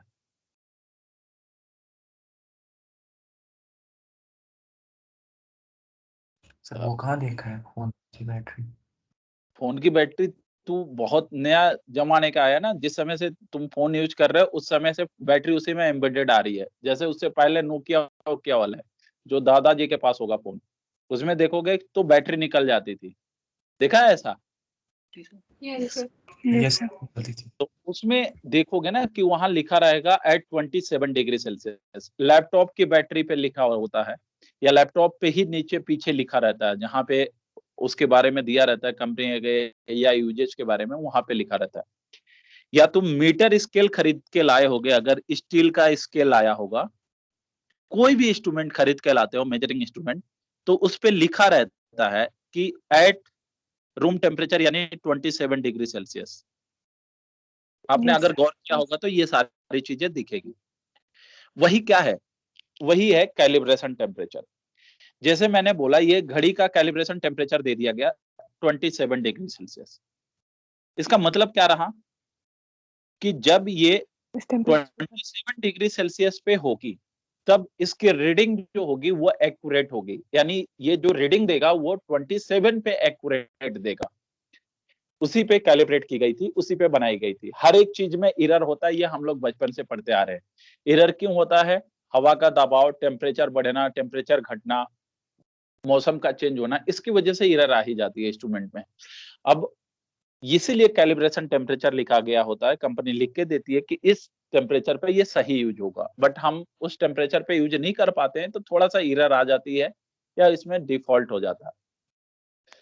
तो सुनेंगे आप थोड़ा ध्यान से। एक घड़ी खरीदे आपने जिसकी कैलिब्रेशन पेंडुलम वाली, जिसकी कैलिब्रेशन टेम्परेचर है 27, मतलब 27 पे ये एक्यूरेट रीडिंग देगी। अब ये खरीद के आप लेके चले आए श्रीनगर, थोड़ा ध्यान से, वो भी जनवरी के महीनों में, यानी -10 डिग्री सेल्सियस पे। अब बताओ क्या ये घड़ी सही रीडिंग देगी या एरर आएगा? एरर है। एरर आएगा। अब आप मुझे एरर क्यों आया? तो आपने कहा सर टेम्परेचर कम हो गई। तो टेम्परेचर कम होने की वजह से ये रॉड की जो लेंथ होगी, लेंथ होता क्या है, लेंथ में चेंज हो जाएगी। चेंज इन लेंथ होगा एल अल्फा डेल्टा टी, यानी चेंज इन टेम्परेचर। तो ये लेंथ जो एक्यूरेट होनी चाहिए वो एक्यूरेट होगी या उससे छोटी हो जाएगी? उससे कम होगी। Come. उससे उसके मोलिक्यूल्स आपस में कॉन्ट्रैक्ट हो जाएंगे, यानी लेंथ इसकी एल ना होकर के उससे थोड़ा कम हो जाएगा। थोड़ा ध्यान से सुनेंगे। अगर लेंथ कम हो गया तो जो टी डैश आएगी वो आएगी 2 pi under root of L dash by G, यानी लेंथ कम हो गया तो टाइम पीरियड क्या हो गया? वो भी कम हो गया। अच्छा, टाइम पीरियड कम हो गया मतलब ये जो सिंपल पेंडुलम पहले धीरे धीरे घूम रही थी, तो अब क्या करेगी? अब फास्ट, उससे फास्ट होगी या उससे स्लो हो जाएगी? जो पहले उसका मोशन था उससे फास्ट होगी या उससे स्लो होगी? First. तो टाइम पीरियड कम होने का मतलब उससे फास्ट हो गया, यानी वो जल्दी से ही एक राउंड कंप्लीट कर लेगी। अब उससे फास्ट होने का मतलब, तो बेटा देखिए ये सारी चीजें पूछी जाती हैं, ये सारे क्वेश्चंस मिलेंगे आपको। तो अगर इसका सिंपल पेंडुलम का मोशन फास्ट हो गया, तो पहले मान लो ये 2 सेकंड ले रही थी, एक्यूरेट टाइम 2 सेकंड ले रही थी, अब क्या करेगी? 2 सेकंड से ज्यादा या उससे कम? Come. तो अब ये 0.99 सेकंड में ये एक राउंड कंप्लीट कर लेगी, यानी ये कहेगी कि 0.99 सेकंड मतलब 2 सेकंड। तो ये एक राउंड कंप्लीट किया, तो यहाँ पे जो नीडल होती है वो कितना बढ़ जाएगी? 2 सेकंड बढ़ जाएगी। तो अब घड़ी क्या हो जाएगी? फास्ट हो जाएगी या स्लो हो जाएगी? First. यानी टाइम गेन करने लगेगी। अरे समझ आया ये बात मैंने क्या रिलेट किया कैसे? Yes, sir. Yes, sir. अगर तुम घड़ी खरीद के श्रीनगर में लेके चले आओ, तो वो घड़ी अगर महीनों दिन देखोगे, 1-1.5 महीने बाद वो 2-3 मिनट फास्ट हो जाती है। ठीक है, पेंडुलम वाली घड़ी की बात कर रहा हूं, वो बैटरी वाली नहीं। अरे गुलजार साहब, आया समझ ये बात? जी सर। जी। अच्छा, अगर हम इसको राजस्थान लेके चले जाए, जहां पे टेम्परेचर 50 डिग्री सेल्सियस है, अब क्या होगा बेटा? वहां लेंथ बड़ा हो गया। लेंथ बड़ा यानी टाइम पीरियड बड़ा। टाइम पीरियड बड़ा मतलब घड़ी जो पहले मूव कर रही थी अब उससे थोड़ा स्लो मूव करेगी, यानी पहले 2 सेकंड ले रही थी एक कंप्लीट एक राउंड के लिए, अब 2.001 सेकंड लेगी, यानी अब घड़ी क्या हो गई? पहले से स्लो हो जाएगी। स्लो एंड फास्ट आप बता सकते हैं कब स्लो होगी कब फास्ट होगी? Yes, sir. नीट में तो यही पूछ लिया जाता है कि स्लो, अगर कैलिब्रेशन टेम्परेचर ये है, इतने टेम्परेचर पे लेके गए, घड़ी स्लो होगी या फास्ट होगी, तो हम ये चीजें रिलेट कर लेंगे। उसके बाद मैं बताऊंगा कि कितना फास्ट भी होती है कितना स्लो भी होती है, वो न्यूमेरिकल वैल्यू है। पहले ये अपने मन से लिखें, इसके बारे में जो मैंने अभी बताया वो लिखें अपने आप।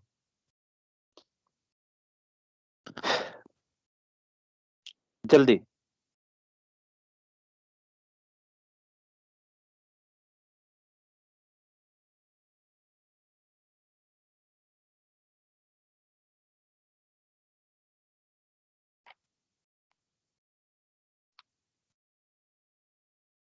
कोविड कोविड केस फिर से बढ़ने लगे गुलजार साहब? जी सर। यस सर, अभी पहले से थोड़ी बढ़ रहे हैं हम। तो अब तो खुलने वाला था 1 सितंबर से, वो भी अब नहीं होगा।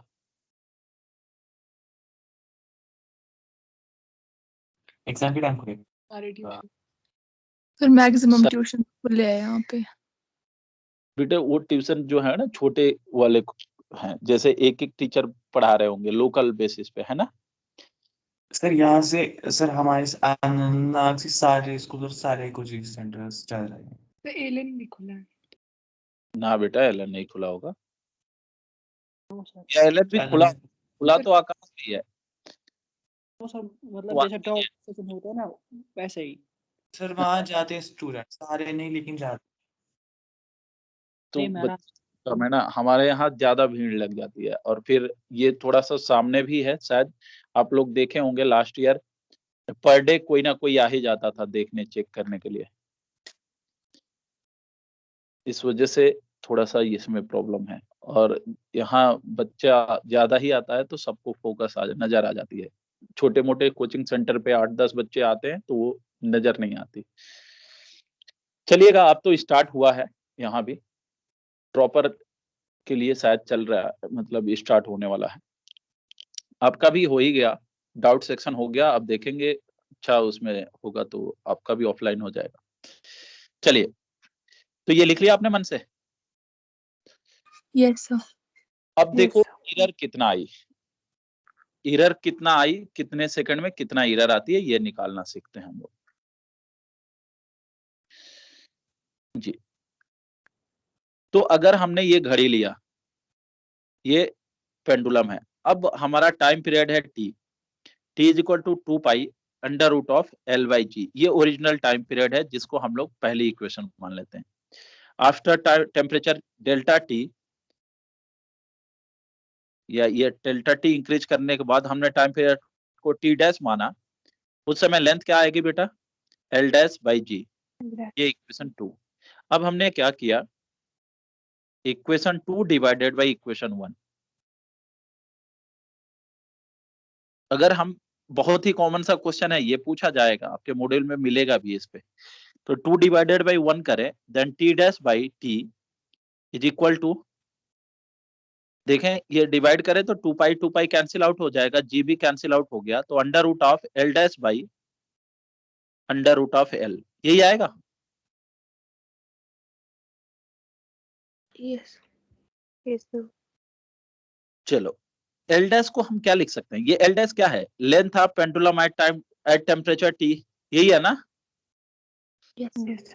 तो वो होता है L dash is equal to final length यानी initial length 1 plus alpha delta T divided by L, ये एल एल कैंसिल, हम लिख सकते हैं टी डैश बाई टी, लिखते रहना बेटा थोड़ा, इसको लिख सकते हैं 1 प्लस अल्फा डेल्टा टी का पावर 1/2। अच्छी बात है, सुनिएगा, आपको बाइनोमियल एक्सपेंशन बताई गई होगी 1 plus x to the power n, if yes sir. X is less than 1, then हम डायरेक्ट ही मल्टीप्लाई कर लेते थे। 1 plus nx यस सर। तो ये क्या है? अल्फा बहुत ही छोटा नंबर है, तो हम यहाँ बाइनोमियल लगा सकते हैं। तो टी डैश, अरे बोलो हाँ, जी सर। नहीं बोलोगे भी ना बोलो तो भी मैं लगाऊंगा ही। T dash is equal to T, ये 1 प्लस 1/2 अल्फा डेल्टा टी। अब क्या करें, हम इससे मल्टीप्लाई कर देते हैं। T dash is equal to T, थोड़ा कैलकुलेशन देखना, टी 1/2 अल्फा डेल्टा टी। मैं इस टी को इधर लेके आ जाता हूं, T dash minus T is equal to T 1/2 alpha delta T. ठीक है बेटा, Yes. ये क्या है? Final time period minus initial time period. Temperature की बेटा, change in time. It's a time period. हाँ, तो ये है चेंज इन टाइम। मैं स्मॉल टी लिख लेता हूँ, divided by capital T. T इधर आ गया, ये टी क्या है? Time period. Change in time upon time period is equal to क्या आएगा? 1/2 अल्फा डेल्टा टी। ये फार्मूला आप याद रखोगे। और सुनो, इधर इधर पहले लिखना नहीं है, पहले सुनो। अच्छा ये बता, change in time upon time period मतलब कितना सेकंड?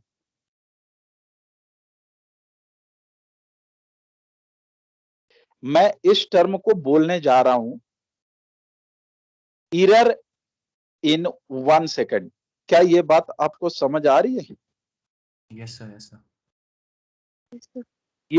ये जो टर्म है, मैं इसको बोलूंगा एरर इन 1 सेकंड।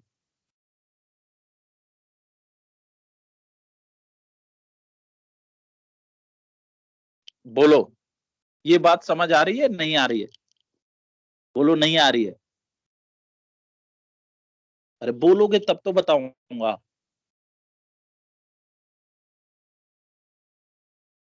गुलजार साहब बोलेंगे तभी बताऊंगा, अदरवाइज नहीं। बोल रही फिर से। फिर से नहीं, तुम बोलो नहीं समझ आ रही है, एरर इन 1 सेकंड। नहीं समझ आ रहा है। हाँ, अब सुनो। अच्छा ये क्या है? डेल्टा टी यानी time, change in time divided by time period, यही है ना बेटा? आते हैं इधर, एक एग्जांपल लेते हैं, सुनना इधर। मैंने बोला एक कोई सिस्टम है जिसका टाइम पीरियड है 5 सेकंड। किस सिस्टम का टाइम पीरियड है 5 सेकंड? टेम्परेचर बढ़ाया तो उसमें इस टाइम पीरियड में जो एरर आ गई, इस सिस्टम में एरर आ गई, वो आ गई 0.2 सेकंड का। तो 0.2 सेकंड कितने देर में एरर आई है? 0.2 सेकंड का एरर कितने टाइम में आई है? तो 5 सेकंड में आई है। नहीं समझ आया? एक टाइम पीरियड में एरर है ना बेटा 0.2 सेकंड का। Yes, sir. Yes, sir. अब ये बताओ आप लोग, ये टर्म क्या थे? ये चेंज इन टाइम, लेकिन कितने टाइम में?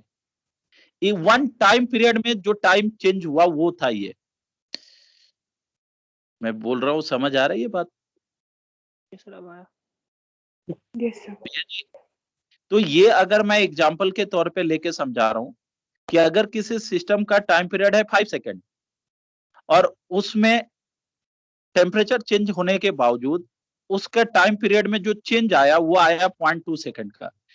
तो फिर मैं दूसरे तरीकों से बोल रहा हूं, जो 0.2 सेकंड का टाइम में चेंज आया वो कितने टाइम में आया? 5 सेकंड में आया। ये समझ आया आपको? Yes, sir. एक सेकंड में कितना आएगा? तो 0.2 डिवाइडेड बाई 5, वही तो मैंने यहां किया। Change in time upon time period, ये क्या होगा? एरर इन 1 सेकंड आएगा। इसी टर्म को बोलते हैं। बेटा क्लियर है ये बात? Yes, sir. अब अगर ये क्लियर है तो ये पूरी कॉपी कर लें और इस फार्मूले को याद रखेंगे आप। अब आप कहोगे सर बहुत चीजें याद रखनी पड़ती है, मैं कहूंगा याद रखने ही नहीं है। अगर आपको डेविएशन आने लगेंगे तो आप खुद ही अपने आप लिखोगे। और आप पहली बार पढ़ रहे हो, डरना नहीं है। आपको अभी ये लाइफ में 2 से 3 बार खुद ही पढ़ने पड़ेंगे कम से कम। बाकी टेस्ट के लिए तो नियर अबाउट नीट से पहले पहले 100 बार होगा।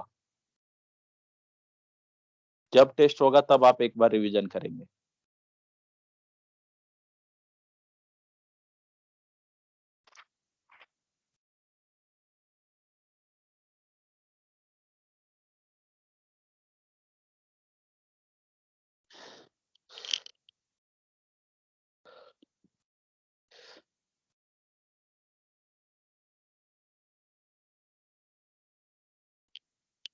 चले बेटा, कर लिया ये? No, sir. हाँ सर।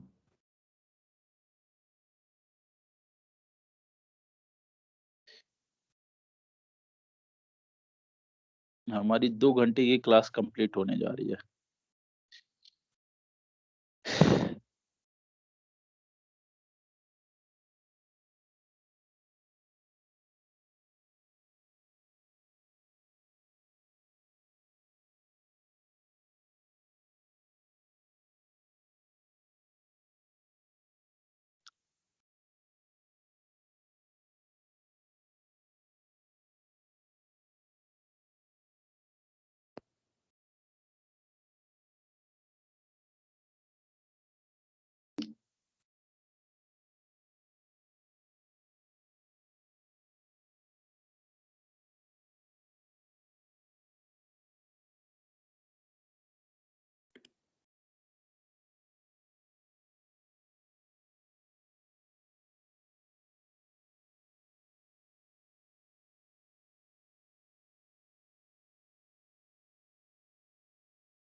अपने आप करें बेटा, अपने आप। मैंने जब पढ़ा रहा होता हूं तो देखते रहें और अपने आप करें। यही छोटी छोटी चीजें थोड़ा सा आपको डिफरेंस बना देती है दूसरे से, और वही थोड़ा सा जो डिफरेंस आएगा ना, क्रिएट होगी ना आपके और दूसरों में, वही आपको सिलेक्शन के पास लेके जाता है। तो वो लास्ट मोमेंट पे नहीं, अब सीखना स्टार्ट करें।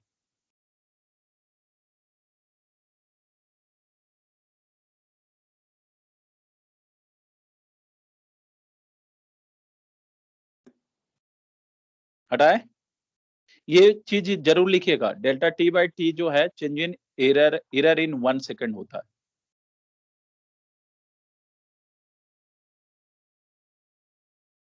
ऐसे ही बोल देगा एरर इन 1 डे, तो क्या करेंगे? 1 सेकेंड का एरर तो ये रहता है, इसमें 1 डे में कितने सेकंड होते हैं उससे मल्टीप्लाई कर लीजिएगा। आया बेटा? Sir.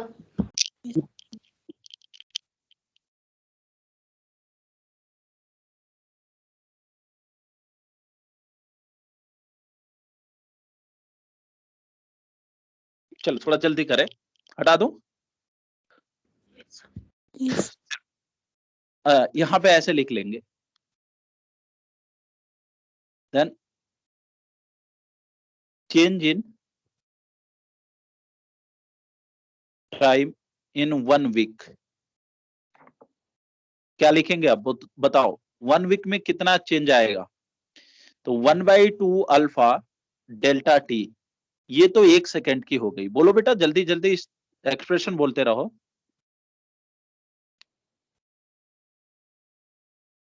अरे बोलो भाई, ये 1 सेकेंड का है, इनटू 1 वीक में कितने सेकेंड होंगे? तो 7 डेज होते हैं, इतने आवर्स होंगे एंड हाँ। इतने सेकेंड होंगे। तो ये पूरा कैलकुलेशन आएगा। आएगा बेटा? Yes, sir. तो घड़ी को लेके चले आओगे, मान लो 27 डिग्री कैलिब्रेशन वाले टेम्परेचर वाली घड़ी को लेके चले आए अपने घर में, तो 1 हफ्ते में इतना जो टाइम में एरर आ जाएगी उसकी। अच्छा, वो क्या होगा, लैग करेगा या फास्ट होगा, वो आपके बेसिस पे है, वो आप अपना रीजनिंग मेंटल एबिलिटी टेस्ट करके, यानी टेम्परेचर बढ़ रहा है कि घट रहा है उसके हिसाब से आप बता देंगे। चले बेटा? Yes, sir. चलो अगला देखें। अगली बात कपड़े खरीदने की है, यही लास्ट रहेगा आज के लिए। बाकी एक क्लास और जो कि शाम वाली होंगी उसमें मैं ये कंप्लीट कर लूंगा। देखिएगा, मीटर स्केल देखें आप। Yes, sir. Yes, sir. बेटा सब लोग थोड़ा सा बोले, बस लास्ट यही रहेगा। ये मीटर स्केल, आ जाओ, ये मान लेते हैं मीटर स्केल है जिस पे रीडिंग लिखी हुई है। अब आपसे मैं पूछूं स्टील वाला मीटर स्केल, पहले तो यही पूछूंगा कि किस महीने में कपड़े खरीदने में आपको बेनिफिट होगा। श्रीनगर की बात,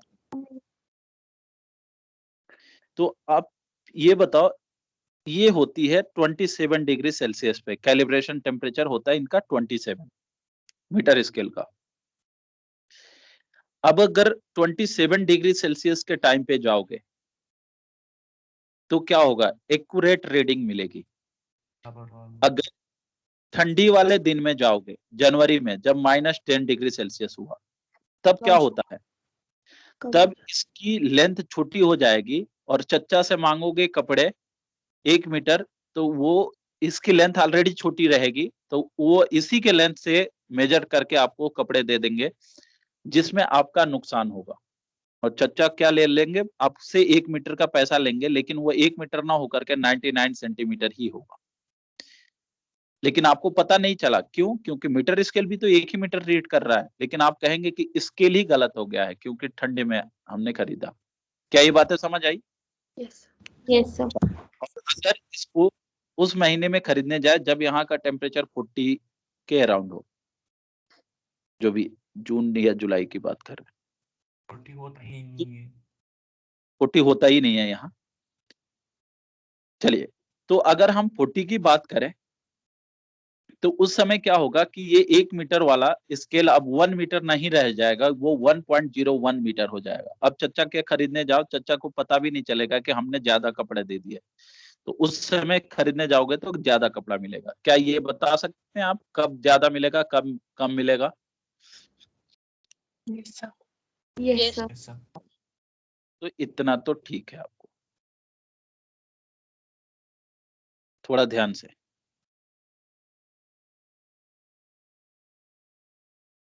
लेकिन अब वो जो लैंग्वेज पूछी जाती है फिजिक्स में, वो चच्चा नहीं आते हैं और नहीं कपड़े खरीदने होते हैं। उसमें होता है measured value and true value. सुनिएगा, true value and measured value, MV, ये नाम से पूछा जाता है। ट्रू वैल्यू होती है एक्यूरेट रीडिंग, और मेजर्ड वैल्यू होती है जो हम लोग मेजर कर रहे हैं। कैलिब्रेशन टेम्परेचर है 27 डिग्री सेल्सियस, ये कैलिब्रेशन टेम्परेचर है। अब आप मुझे बताएंगे कि जब हम इसी स्केल से एट 50 डिग्री सेल्सियस पे मेजर कर रहे हैं, मेजर्ड एट 50 डिग्री सेल्सियस, उस समय आप मुझे बताएंगे कौन सी वैल्यू बड़ी होगी, ट्रू वैल्यू या measured value? Measured value. Measured value, बिल्कुल सही आपने कहा कि सर अगर 50 पे हम खरीद रहे हैं तो स्केल जो होगा वो बड़ा हो गया होगा, यानी ये 1.2 हो गया। लेकिन हुआ क्या ये, लेकिन नजर कितनी आएगी, 1 मीटर ही, है ना? तो मेजर्ड वैल्यू क्या रहेगी, थोड़ा ध्यान से सुन के, मेजर्ड वैल्यू क्या रहेगी, 1 मीटर। एंड ट्रू वैल्यू क्या रहेगी? 1.0. नहीं समझ आया, नहीं समझ आया, फिर से आया सर. हाँ मैं फिर बोलता हूँ, फिर से देखना, थोड़ी सी बात आपको आया, साथ सब कुछ ठीक था लेकिन बोलने में दिक्कत कर गया बस। टेम्परेचर बढ़ा दिया हमने, टेम्परेचर बढ़ा दिया तो स्केल की क्या रीडिंग चेंज हो जाएगी क्या, 1.1 मीटर से 1.02 मीटर होगी, या वो भी आज भी 1 मीटर ही रहेगी रीडिंग? 1 meter. रीडिंग तो 1 मीटर। चच्चा को तो पता ही नहीं चला कि हमने ज्यादा दे दिया, वो तो कहेंगे कि नहीं मैंने सही मेजर करके दिया, 1 ही मीटर है, 1 मीटर दिया। लेकिन एक्चुअल में जो ट्रू वैल्यू आएगी कपड़े की वो क्या होगी, वो 1 मीटर होगी या 1 मीटर से ज्यादा? थोड़ा सा ज्यादा। ज्यादा इसलिए होगी कि इसके मोलिक्यूल्स क्या कर गए हैं, एलोंगेट हो गए हैं, चच्चा को पता तक नहीं चला और मोलिक्यूल्स एलोंगेट हो गए। आया बात समझ? Yes, sir. Yes, sir. तो Yes, in sir. This condition कौन सी वैल्यू बढ़ेगी? True. True value. है वो ग्रेटर देन मेजर्ड वैल्यू होती है। अब क्या करो, मैं बता देता हूं कैसे ये बातें फील आएगी। जैसे आप 50 डिग्री पे खरीद के लाए, यानी राजस्थान गए घूमने, वहां से खरीद के लाए 1 मीटर कपड़ा, और आ गए इन दिनों यहाँ पे, यहाँ का टेम्परेचर 27 के अराउंड रह रहा है, यहाँ मेजर कराओगे तो अगर साइंटिस्टों से मेजर कराओगे तो वो 1 मीटर नहीं होगा, 1 मीटर से ज्यादा ही रहेगा थोड़ा सा। लेकिन अगर चच्चा से मेजर कराओगे तो वो कह देंगे कि कहाँ से खरीदे हो, तो कहोगे राजस्थान, कह रहे लूट लिया तुमको, ये 1 मीटर से छोटा ही है। चच्चा वो अपने लिए बोलेंगे, है ना बेटा? Yes, sir. Yes, sir. ये तुम लोग इसमें कंफ्यूज तो नहीं हो रहे हो? ये सारे क्वेश्चन है बेटा, ये सारे क्वेश्चन है। चलो अगला, अगर हमने मेजरमेंट लिया एट 20 डिग्री सेल्सियस, अब क्या होगा? जस्ट उल्टा कर देना, measured value is greater than true value. True value. और अगर हमने एट 27 डिग्री सेल्सियस लिया, अब बताओ? इक्वल होगा। Equal होंगे। चलो जल्दी जल्दी जल्दी जल्दी लिखो ये। देखो true value is greater than measured value, क्योंकि बोलेगा कि 1 मीटर ही है, क्या दे रहा है 1.02, 1 मीटर ही है, 1.02 हमें दे रहा है। तो सांस में बोलने लगी, ये सांसों में बोलने लगी सब। जल्दी जल्दी कर थोड़ा।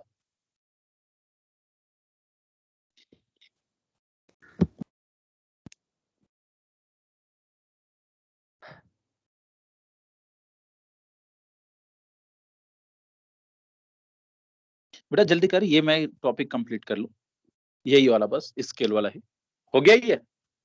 चलो मारूफा है या चली गई? तो 1 सेकंड वापस कीजिए। अरे अभी तू यहीं पे है बेटा, जल्दी लिखना ये। तो जब लिखा ही नहीं था अभी।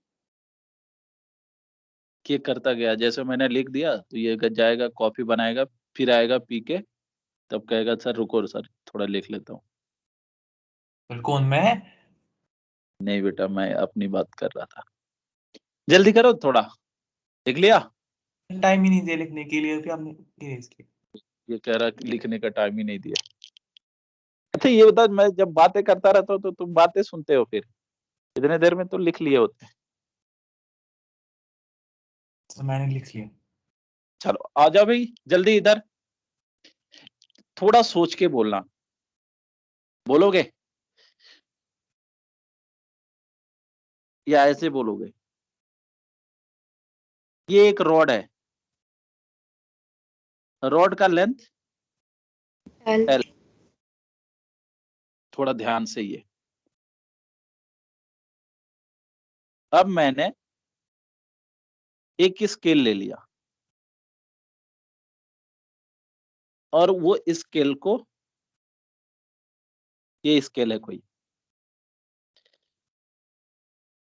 इसी से मेजर करने जा रहे हैं, और इसका अल्फा है, alpha scale, linear expansion coefficient of scale है अल्फा स्केल। थोड़ा ध्यान से सोच के बोलिएगा। अच्छा इसकी कैलिब्रेशन टेम्परेचर है 27 रॉड का, और रूम टेम्परेचर भी है 27, यानी रॉड भी 27 पे ही है।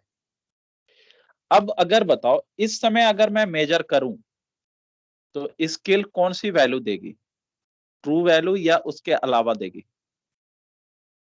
True value. अगर 27 पे मेजर करूंगा तो ट्रू वैल्यू देगी। अब मैंने कह दिया कि नहीं भैया रॉड तो 27 पे ही है, बट इसका टेम्परेचर हमने इंक्रीज करके अब फाइनल टेम्परेचर कर दिया 50 डिग्री। अब आप मुझे बताओगे थोड़ा ध्यान से, अब जो रीडिंग देगी वो ट्रू वैल्यू होगी या ट्रू वैल्यू से कम होगी या ट्रू वैल्यू से ज्यादा होगी? पहले ये बताओ। True. Value. वैल्यू से कम।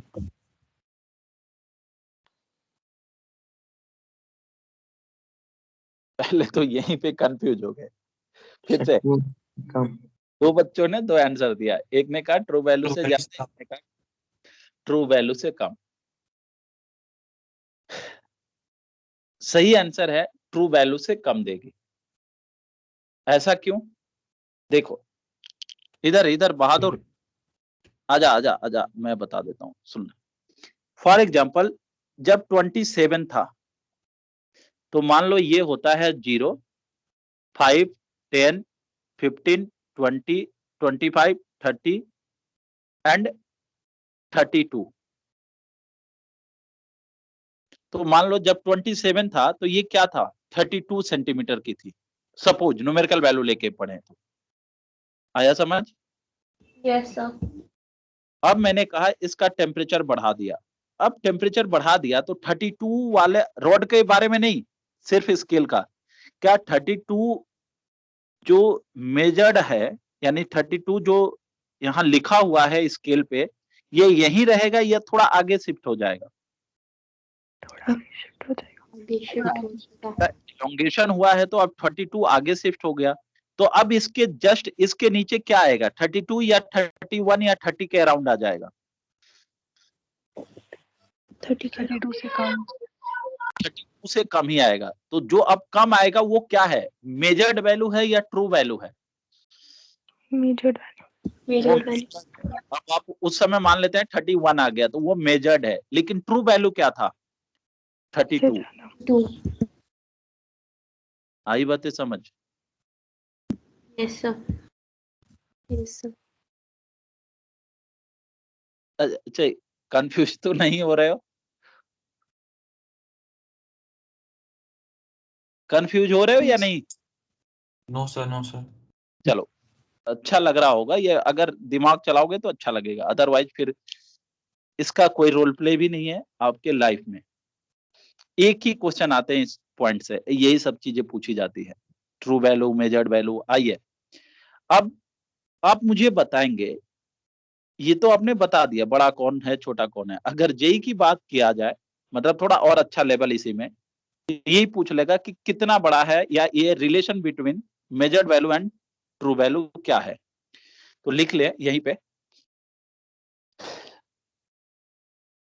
बताइए relation between measured value and true value क्या है?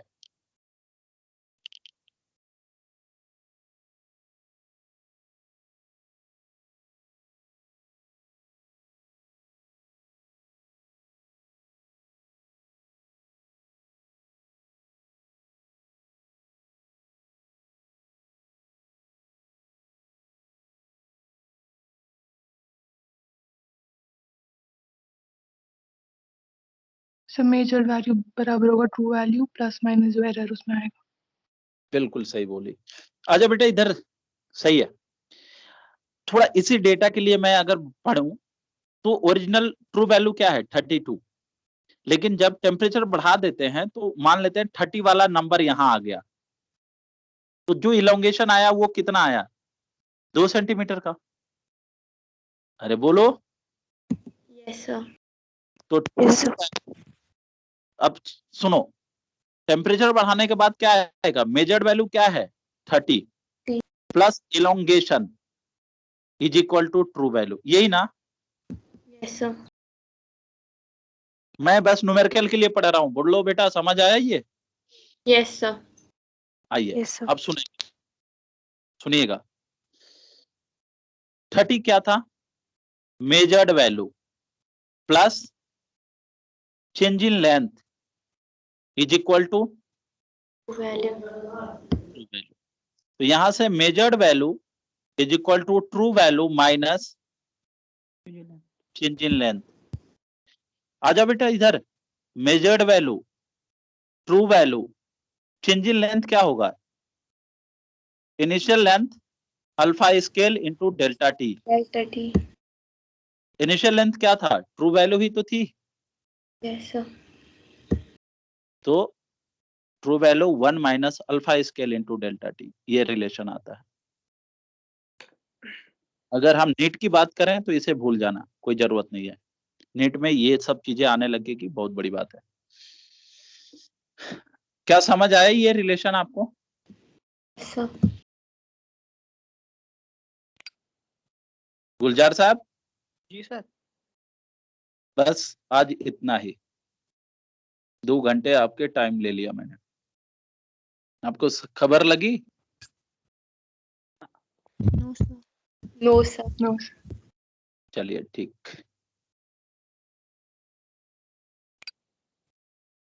चलिएगा, शाम वाली क्लास इवनिंग में बैच नंबर 3 में हम ये चीजें कंप्लीट करेंगे, और बैच नंबर 2 का तो अब है नहीं, अब वो अलग अलग होगा। जब आज कल होगा तो कल ही करूंगा। चलिएगा, बाकी आप लोग फ्लूइड का क्वेश्चन बनाए, एक एक करके हर एक क्वेश्चन बनाए। जो डाउट होगा आज अगर आप बोलोगे तो मैं शाम को क्लास में रख लूंगा, मतलब शाम को डाउट क्लास रख लूंगा, मेन क्लास नहीं, मतलब 7 बजे के अराउंड, अगर आप बोलोगे तो। और अगर नहीं है तो फिर अगली बार जब कभी भी हो आप पूछेगा जरूर। एंड करो मीटिंग। Yes sir. यस इसकी डीपीपी एक मैं अभी भेज रहा हूं, लेकिन जो डीपीपी भेजूंगा उसमें आप देखिएगा पहले केटीजी का क्वेश्चंस हैं, क्योंकि डीपीपी वो अलग इंस्टीट्यूट का रहता है या कहीं का होता है, तो वो केटीजी वाले पोर्शन हटा करके उसमें ढूंढना पड़ेगा। तो पहले कुछ क्वेश्चन है केटीजी का, उसके बाद के क्वेश्चंस जो है ना वो आपके इसके हैं, तो आप ट्राई कीजिएगा। वैसे थोड़ा कंप्लीट हो जाए तो और अच्छा रहेगा। अभी एक ही क्लास हुआ। ठीक है, फिर मैं एंड करता हूँ मीटिंग।